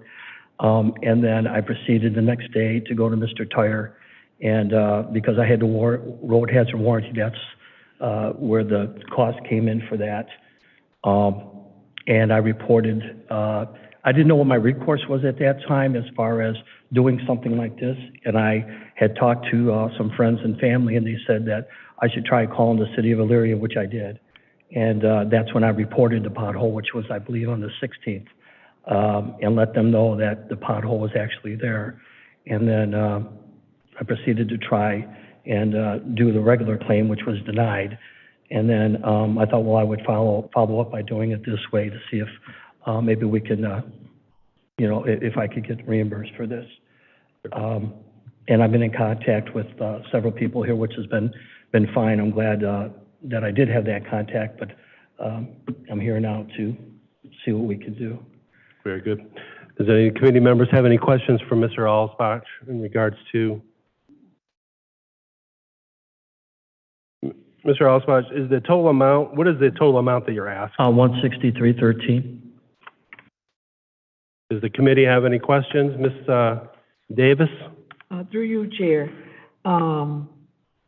So you had the accident, you say you hit the pothole on the 14th. Yes, ma'am. So did you call immediately and report it to the city, or no? No, I didn't call immediately because I didn't know what to do or if that was even feasible until I had spoken to somebody that informed me that I might be able to do that. So that's what I did. But it was on the 16th that I did that. I spoke to, I believe, Dawn Wather, I think her name was. To who? Dawn Wather, or Welder, I believe. Yeah. Mm-hmm. At least in her email, she referred to that's the person I had spoke to on the 16th when I reported it, so. Okay, thank you. Through you, Chair, one other question. Mr. Lundy, did you say that the city did not receive any calls of this pothole before the 16th? That is correct. I have a email dated here from Preston Curtis. His response to us was the street department did not receive any calls for a pothole that damaged a tire on Taylor Street. Thank you. Does anybody else have any questions in regards to Mr. Schneider? Through you, Mr. Chair, this may be directed towards Director Deary, but how far back can we go for claims? This is March. Through you, Mr. Chair. Mr. Schneider, yeah, you're correct that it does seem, it has been, obviously, we're at the end of August here. However, Mr. Alsbach did timely make his claim. Typically, a claimant has 60 days unless an insurance claim is made, and then the clock starts running once the insurance claim is closed, usually denied. So we're definitely within the time frame here. The claim itself for Mr. Alsbach, actually, I have it here, was dated March 15th. And then the request for the moral claim, well, actually, it was denied by Assistant Law Director Dola on April 13th. So I'm trying to see here when it actually, the moral claim was made, and I'm probably staring straight at it. That too. But at any rate, you're still within the time. Okay, frame. thank you. Yep. Ms. Davis? Through you once again, did he submit any pictures? Sir, did you submit Yes, any? yes, I did. I believe Mr. Lundy has the photos. I have them here as well, but I did submit all the necessary documents to them. Through you, Mr. Chair, Mrs. Davis, yes, as part of the claim, there was information pertaining to insurance coverage, the estimates and the bill for the replacement, photos of the pothole, and as well as the tire damage. The issue for why the claim for damages was denied is because under state law, the city is only responsible for damages if it has, quote, actual or constructive knowledge of a defect and fails to address it within a reasonable amount of time. And the conclusion from my office was that based upon the statements from the Street Department and Safety Service Director's Office, there was no knowledge until after there was no knowledge of any pothole. And I will note that the Street Department does maintain a log of all calls, and also when they do go out and they patch. So that is why the claim was denied, and it moved on to the moral claim. So although we don't, it was my office's conclusion that we didn't necessarily have a legal obligation, council does have the right to determine, basically on a moral stance, if the claim should be honored under Council Rule 18. Is there any more discussion?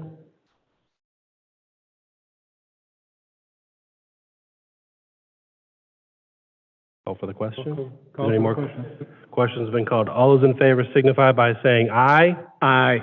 Opposed, nay. Nay. Got a roll call vote. Mr. Sarah? Nay. Mr. Schneider? Nay. Ms. Davis? Nay. Mr. Tolet? Aye. Mr. Stewart? Nay. Thank you, Mr. Chair. Mr. Alsbach, this will move forward to full council as a minority report. What that means is that at our next council meeting, which will be the Tuesday after Labor Day, this matter will go for a full vote. You're welcome to attend. You're not required to, but you are welcome. And the legislation will go before full council of all 11 members for a vote. So, did you, I don't know if you heard that or not. So I did. I don't. So what's the next step? I apologize.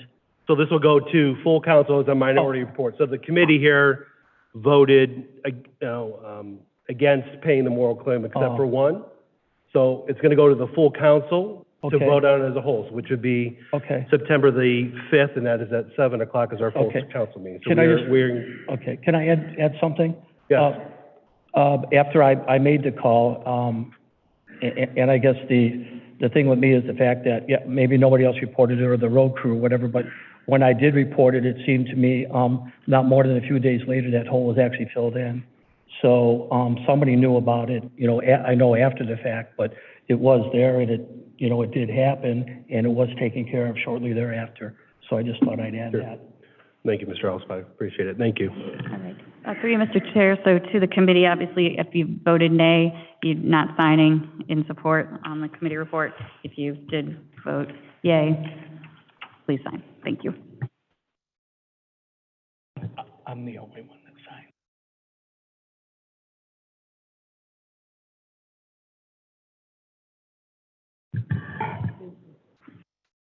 Thank you all very much. Have a good evening. Thank you for coming up. Yep. Item number 3.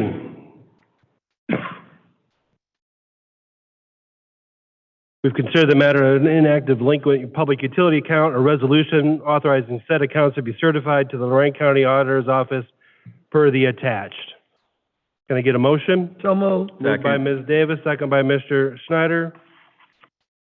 Standard procedure. Mr. Lundy, if you want to comment. Sure. Yeah, Supervisor Connor was unable to attend tonight. These are the public utility bills for the property tax liens. We did vet these out, approved by EPU Resolution Board. We did that on the 4th of August. There's a total amount of liens here of $12,348.24. Anybody have any questions? This is pretty much standard procedure. Questions have been called. All those in favor signify by saying aye. Aye. Opposed, nay. Motion carried.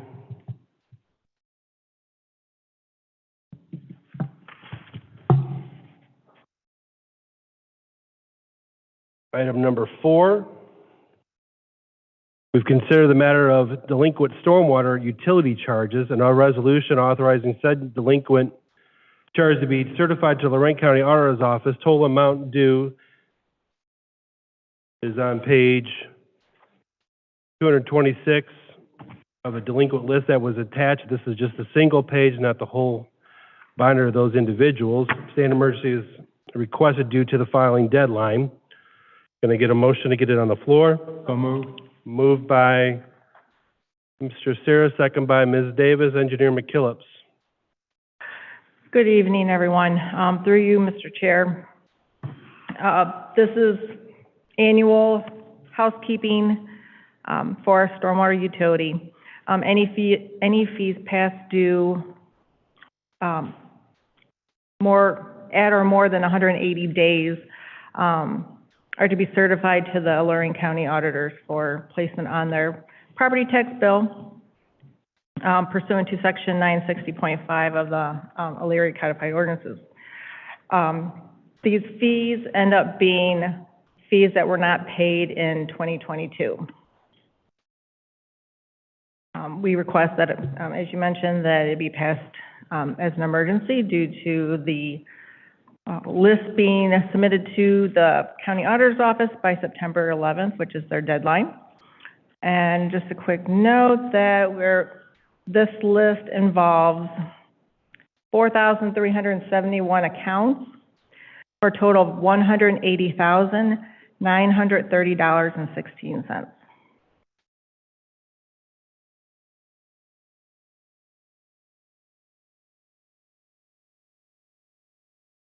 Obviously, that's a significant amount of money over and through. So, Mr. Schneider? Through you, Mr. Chair, would that be bad debt edit listing? I only see one page, so do we only have like one page?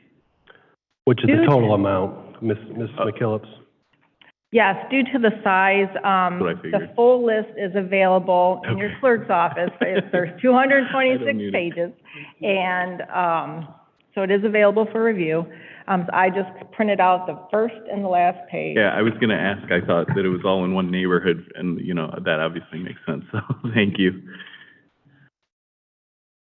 Can that be distributed in a PDF form or something? Yes. Can you send it out to the city council members so they can kind of look at it before Monday's council meeting? Does anybody else have any questions in regards to what's presented before us? Oh, the question? Question's been called. All those in favor signify by saying aye. Aye. Opposed, nay. Motion carried.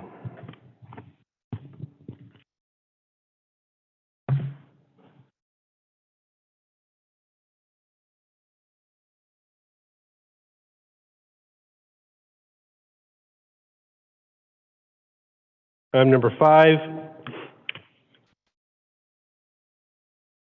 We've considered the matter of final assessments for the replacement of private sewer service charges. A resolution authorizing the said charges to be assessed to the Lorraine County Auditor's Office per the attached list. Standard emergency applies due to the filing deadline. Can I get a motion to get it on the floor? So move. Moved by Mr. Sarah, second by Mr. Snyder. Ms. McKillips. Through you, Mr. Chair, this item is also a housekeeping item that we do on an annual basis.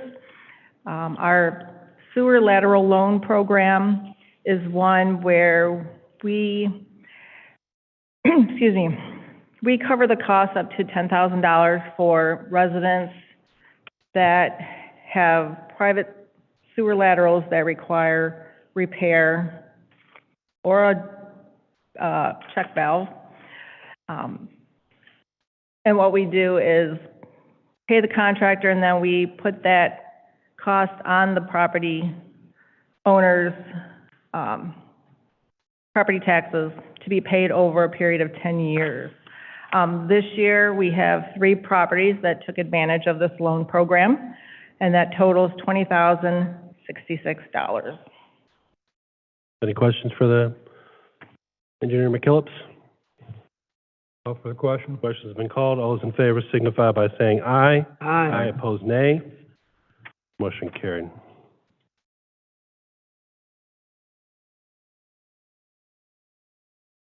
Items 6 through 12 are going to, are removed from the agenda and will be put on at a 7 through 12. I'm sorry, 6 is highlighted. So we're going to go to 6 then. So excuse that. We've considered the matter of charges of fees for the use of electrical vehicle charging ports in the rear of the City Hall parking lot. An ordinance authorizing the said fee, standard emergency applies. Can I get a motion to get it on the floor? Moved by Mr. Tolet, second by Mr. Schneider. Ms. McKillips. Thank you. Through you, Mr. Chair. At the last meeting, we had discussions regarding coming up with a fee to attach to our existing electric vehicle charging units that we have here in our rear parking lot. I provided information in your packet. Hopefully you'll receive that. The average electric bills currently, now we started, vehicles started charging on that unit in December. Very small usage up through just a few months ago. So the past 3 months, the average electric bill is $275. So what we want to do is recoup our costs so that the city is not subsidizing the charging of electric vehicles for people that may be from out of state, in the city, out of the city, anywhere, because our units show up on the website on several different websites, one being, let's say, PlugShare. There's Charge Hub, Blink, and Blink is the company that is that our units are connected to. That's our home base for our units. So when people who have an electric vehicle driving through Ohio, needing to stop to get a charge, and of course right now, as I mentioned at the last meeting, we're not charging. Our fee is $0. So, you know, we have people that are charging at any time of the day, middle of the night, during the workday, on the weekends. So our goal here is to get a fee established on the books and start collecting fees to cover our electrical costs. And I wanted to make sure that everyone received the collection of various EV charger locations. There are some in the area right now.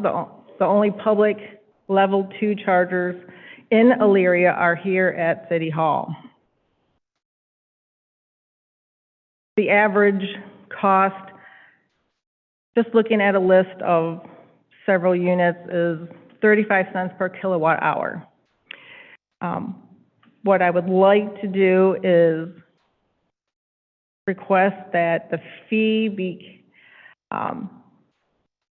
set as a range not to exceed 50 cents per kilowatt hour. And the reason for that is right now we have usage. We have quite a bit of usage. Once we start charging a fee, some of that usage may drop off. What that will do is increase our cost per kilowatt hour. We want to make sure that we have enough cushion in there so that if we need to adjust it up a smidge, we can do that. It could be, we don't want to do it on a monthly basis, but if we had to, we could.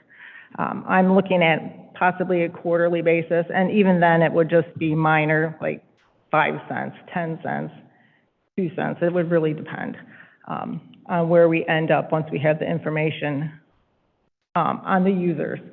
Also in that packet just shows the reports that we can pull up off the website. We can find out how many cars are charging, how long they're charging, how many kilowatt hours are they actually consuming, and if we implement a fee, then we'll be able to track the amount of funds that we're collecting through this Blink company. Are there any questions? This is a new, something new for the city, and we are just delving into it slowly. Someday,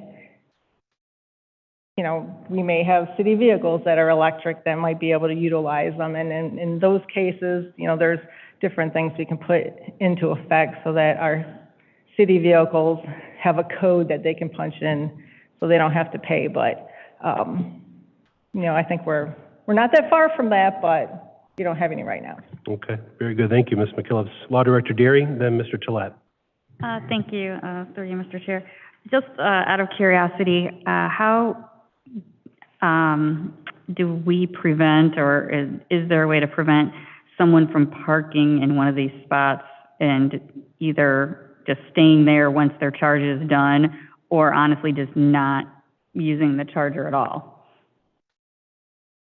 Or how do other places do this? They must have some sort of, I don't know what that would be, but I'm guessing they must have some way to do that.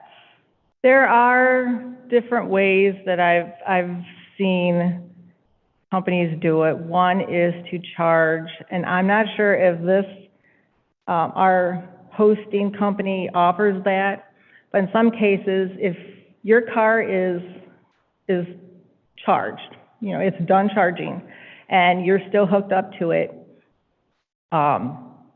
it could, in some areas, charge, they call it a occupancy fee. So you're still occupying that parking spot, you're just not consuming electricity.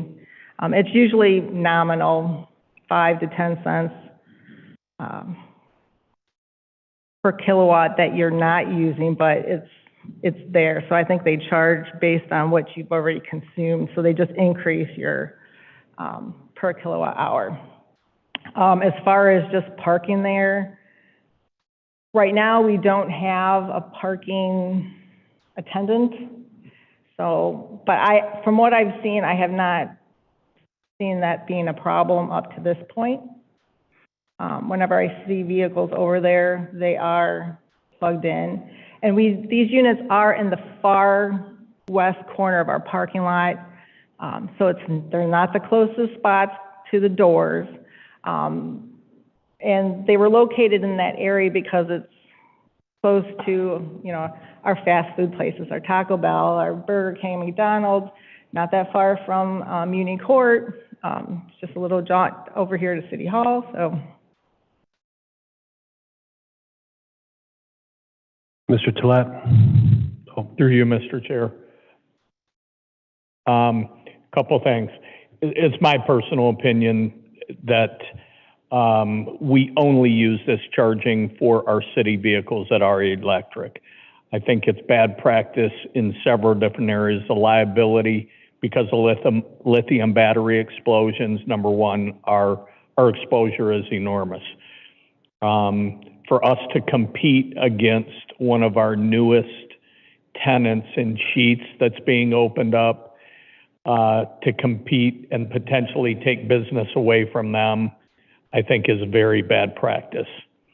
And so I think that we should use it only for city vehicles that are used in the function of city operation.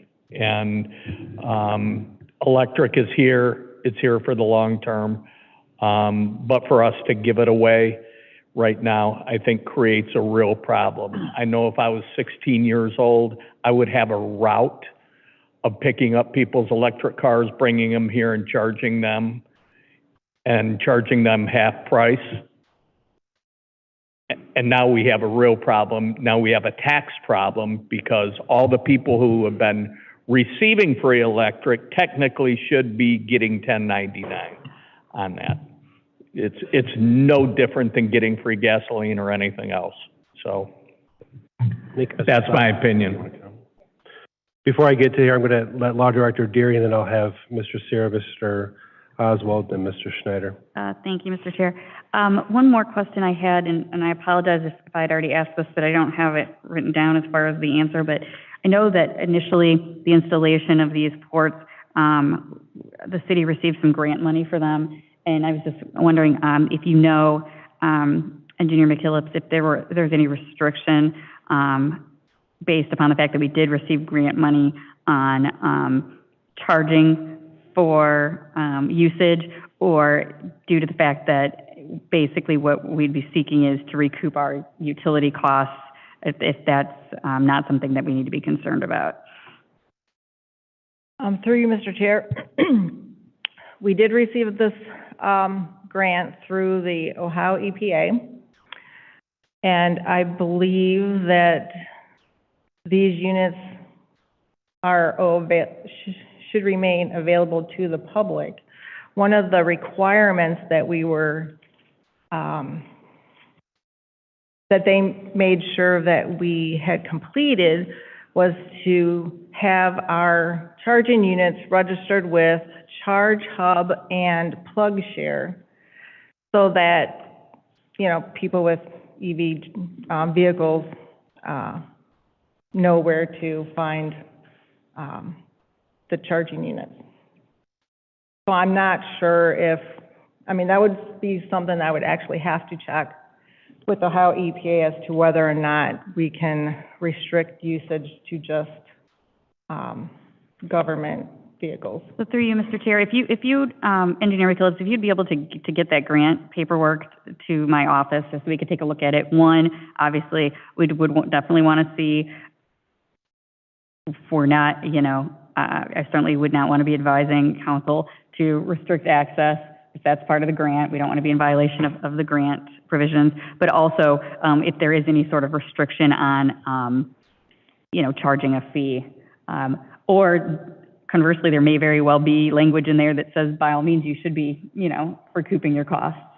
I can't really, I find it hard to believe that they would be putting in a restriction, but I don't like to assume, so. Yes, through you, Mr. Chair. We should be recouping our costs. And when our yearly maintenance fee with this company is over, and it was included as part of the grant, then I would see us adding an additional amount of cents to the cost per kilowatt hour to make sure that we come pretty close to recouping our costs for that as well. Mr. Sierra? To you, Mr. Chair, maybe you can't answer this, I'm not sure, but how long does it take to charge one of these? What is a kilowatt hour compared to an hour out of the day? These units are what we call a level 2 charging unit, so it's not a fast charging system. You can charge on average 7 kilowatts per hour.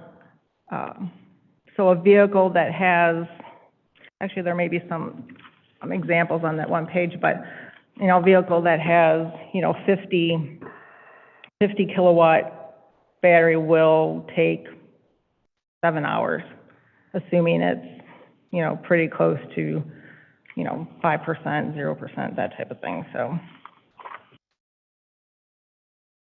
I was just wondering to myself whether or not it would be better to do, an hourly charge like some of these other places are doing that would answer possibly the question about somebody just staying parked there and not actually utilizing it at the moment. there are several places that charge, like Mr. Sarah said, per hour. In some places, it's free for the first hour and maybe $2 for every hour after that. Maybe it's just a blanket $1 per hour. We would still want to try to make sure that we recoup our costs. So, 7, kilowatt hours times right now, we're looking $2, $2.50 an hour. If someone really needs to charge, then they would be willing to pay for it. Right. If they live in the area and they can just go home and plug it in, then that's what they're going to do. Before Mr. Oswald comments, Law Director Deary in regards to Mr. Sierra's question. Yes, so through you, Mr. Chair. I would just note there is a table here that was provided to each of you based upon, our neighboring communities and various ones. And I can tell you that I do know firsthand, for instance, Grafton Municipal Utility Building, they're level 2, they are free. And the reason for that is because they have solar power that is providing that. And so therefore, they're not paying out to any utility. If anyone had any question as to that, that is why, because they're harvesting their own energy to run these. And obviously, some of the other, governmental entities, Overland City Hall, Milan Village, they are charging. But I would like to take a look at the grant paperwork just to make sure I know what we're dealing with before I could, give any definitive answers to the committee. Mr. Oswald? Through you, Mr. President, thanks for letting me speak because I'm not on this committee. Just a few comments. If somebody's parking there and it's done charging, we could have a little red light that goes off, and when it's going off, the police could write that person a ticket. That would be one thing. The next one is the mayor's in charge of this whole city.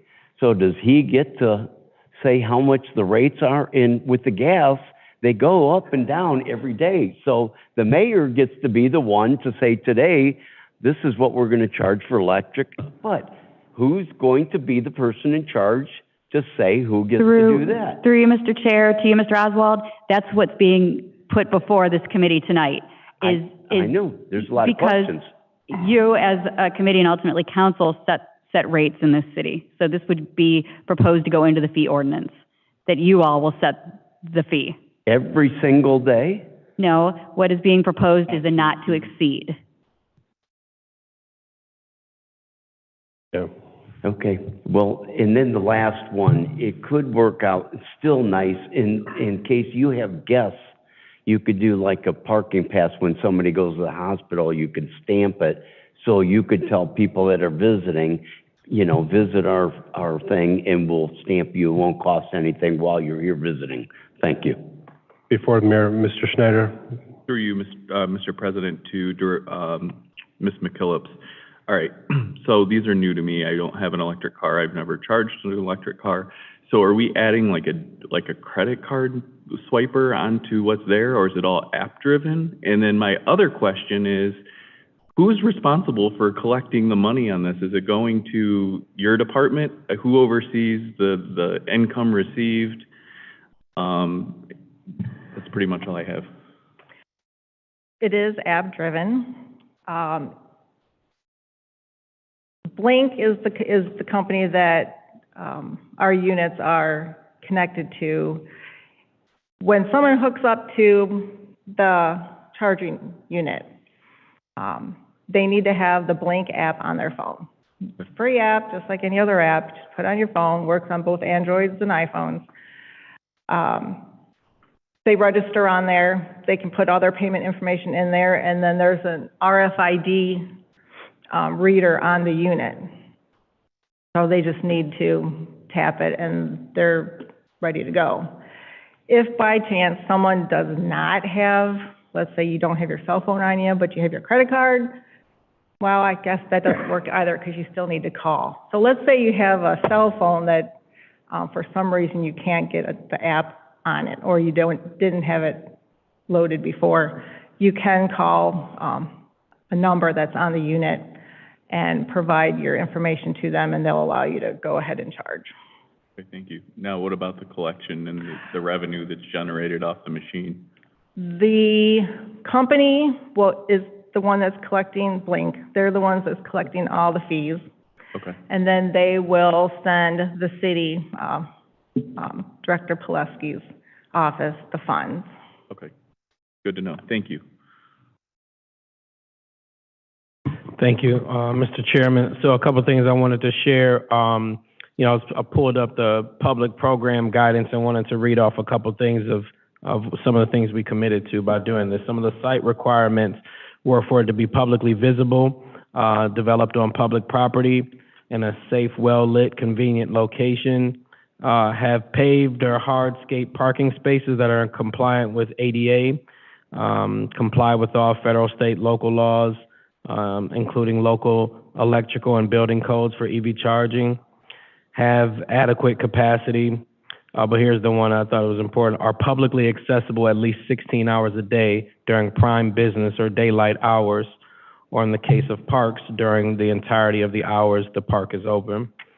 Preference will be given to locations that do not have limited access, and then having signage that complies with all local laws as well.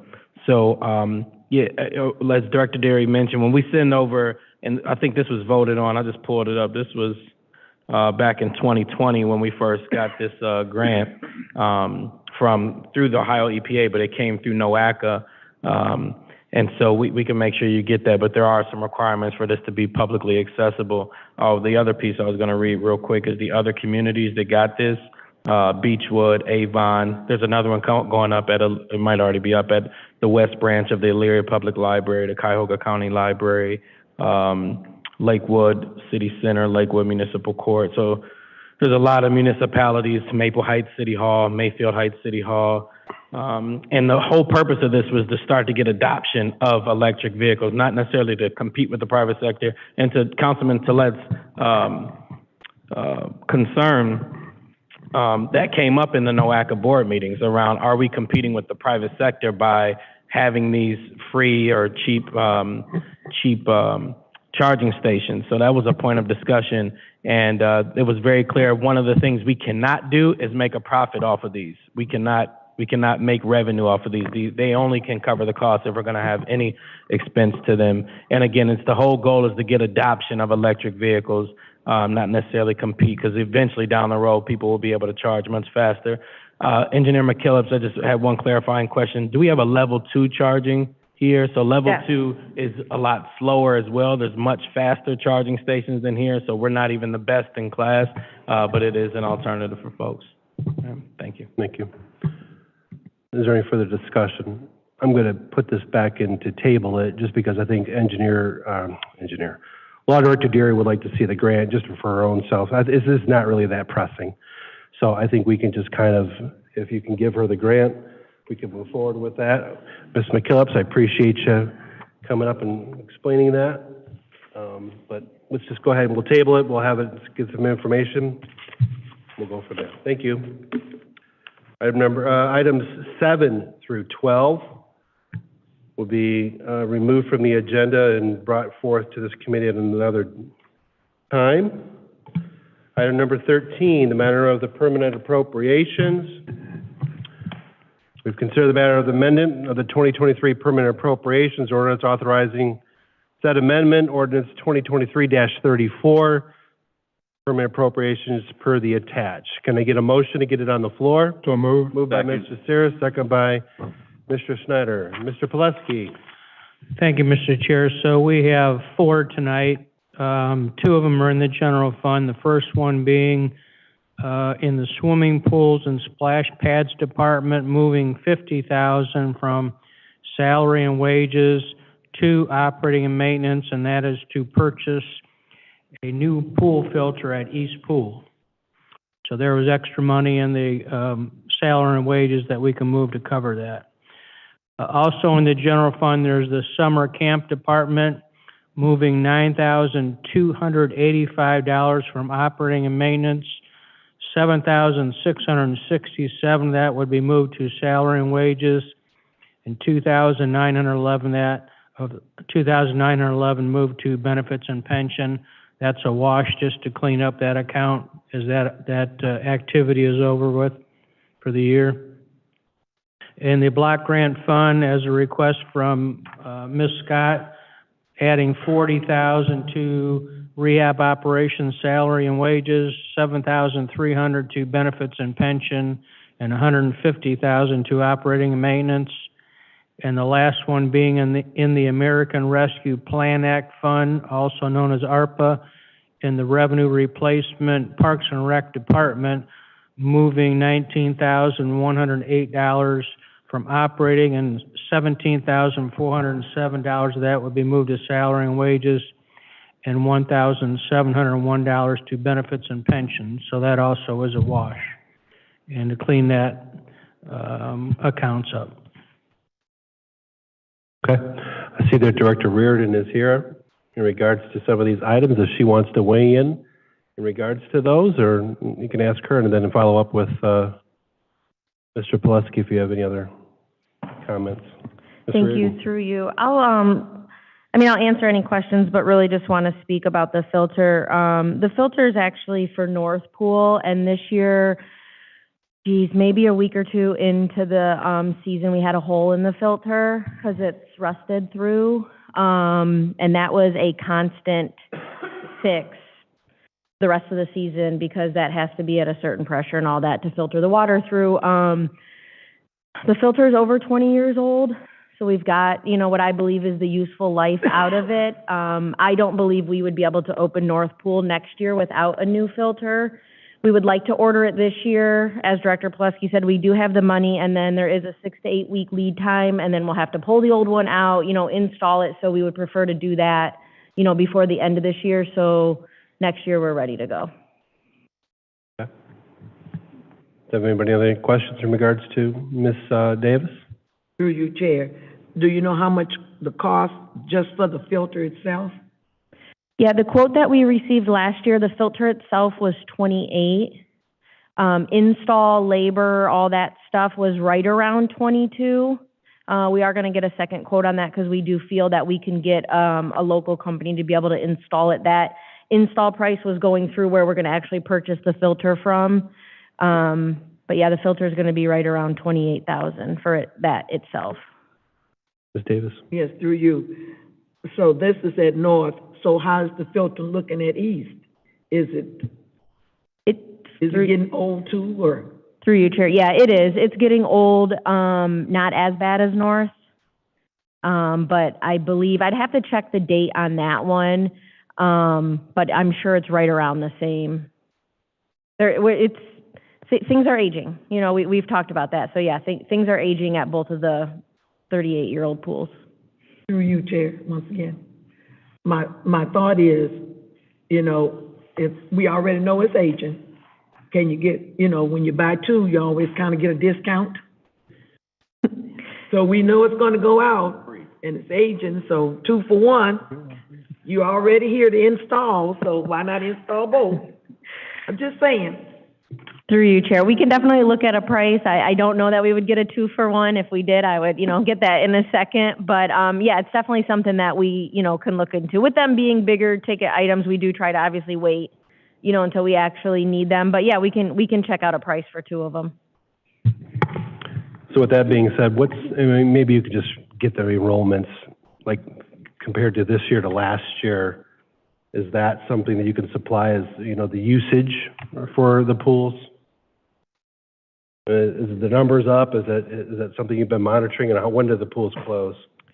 So through you, so the pools closed August,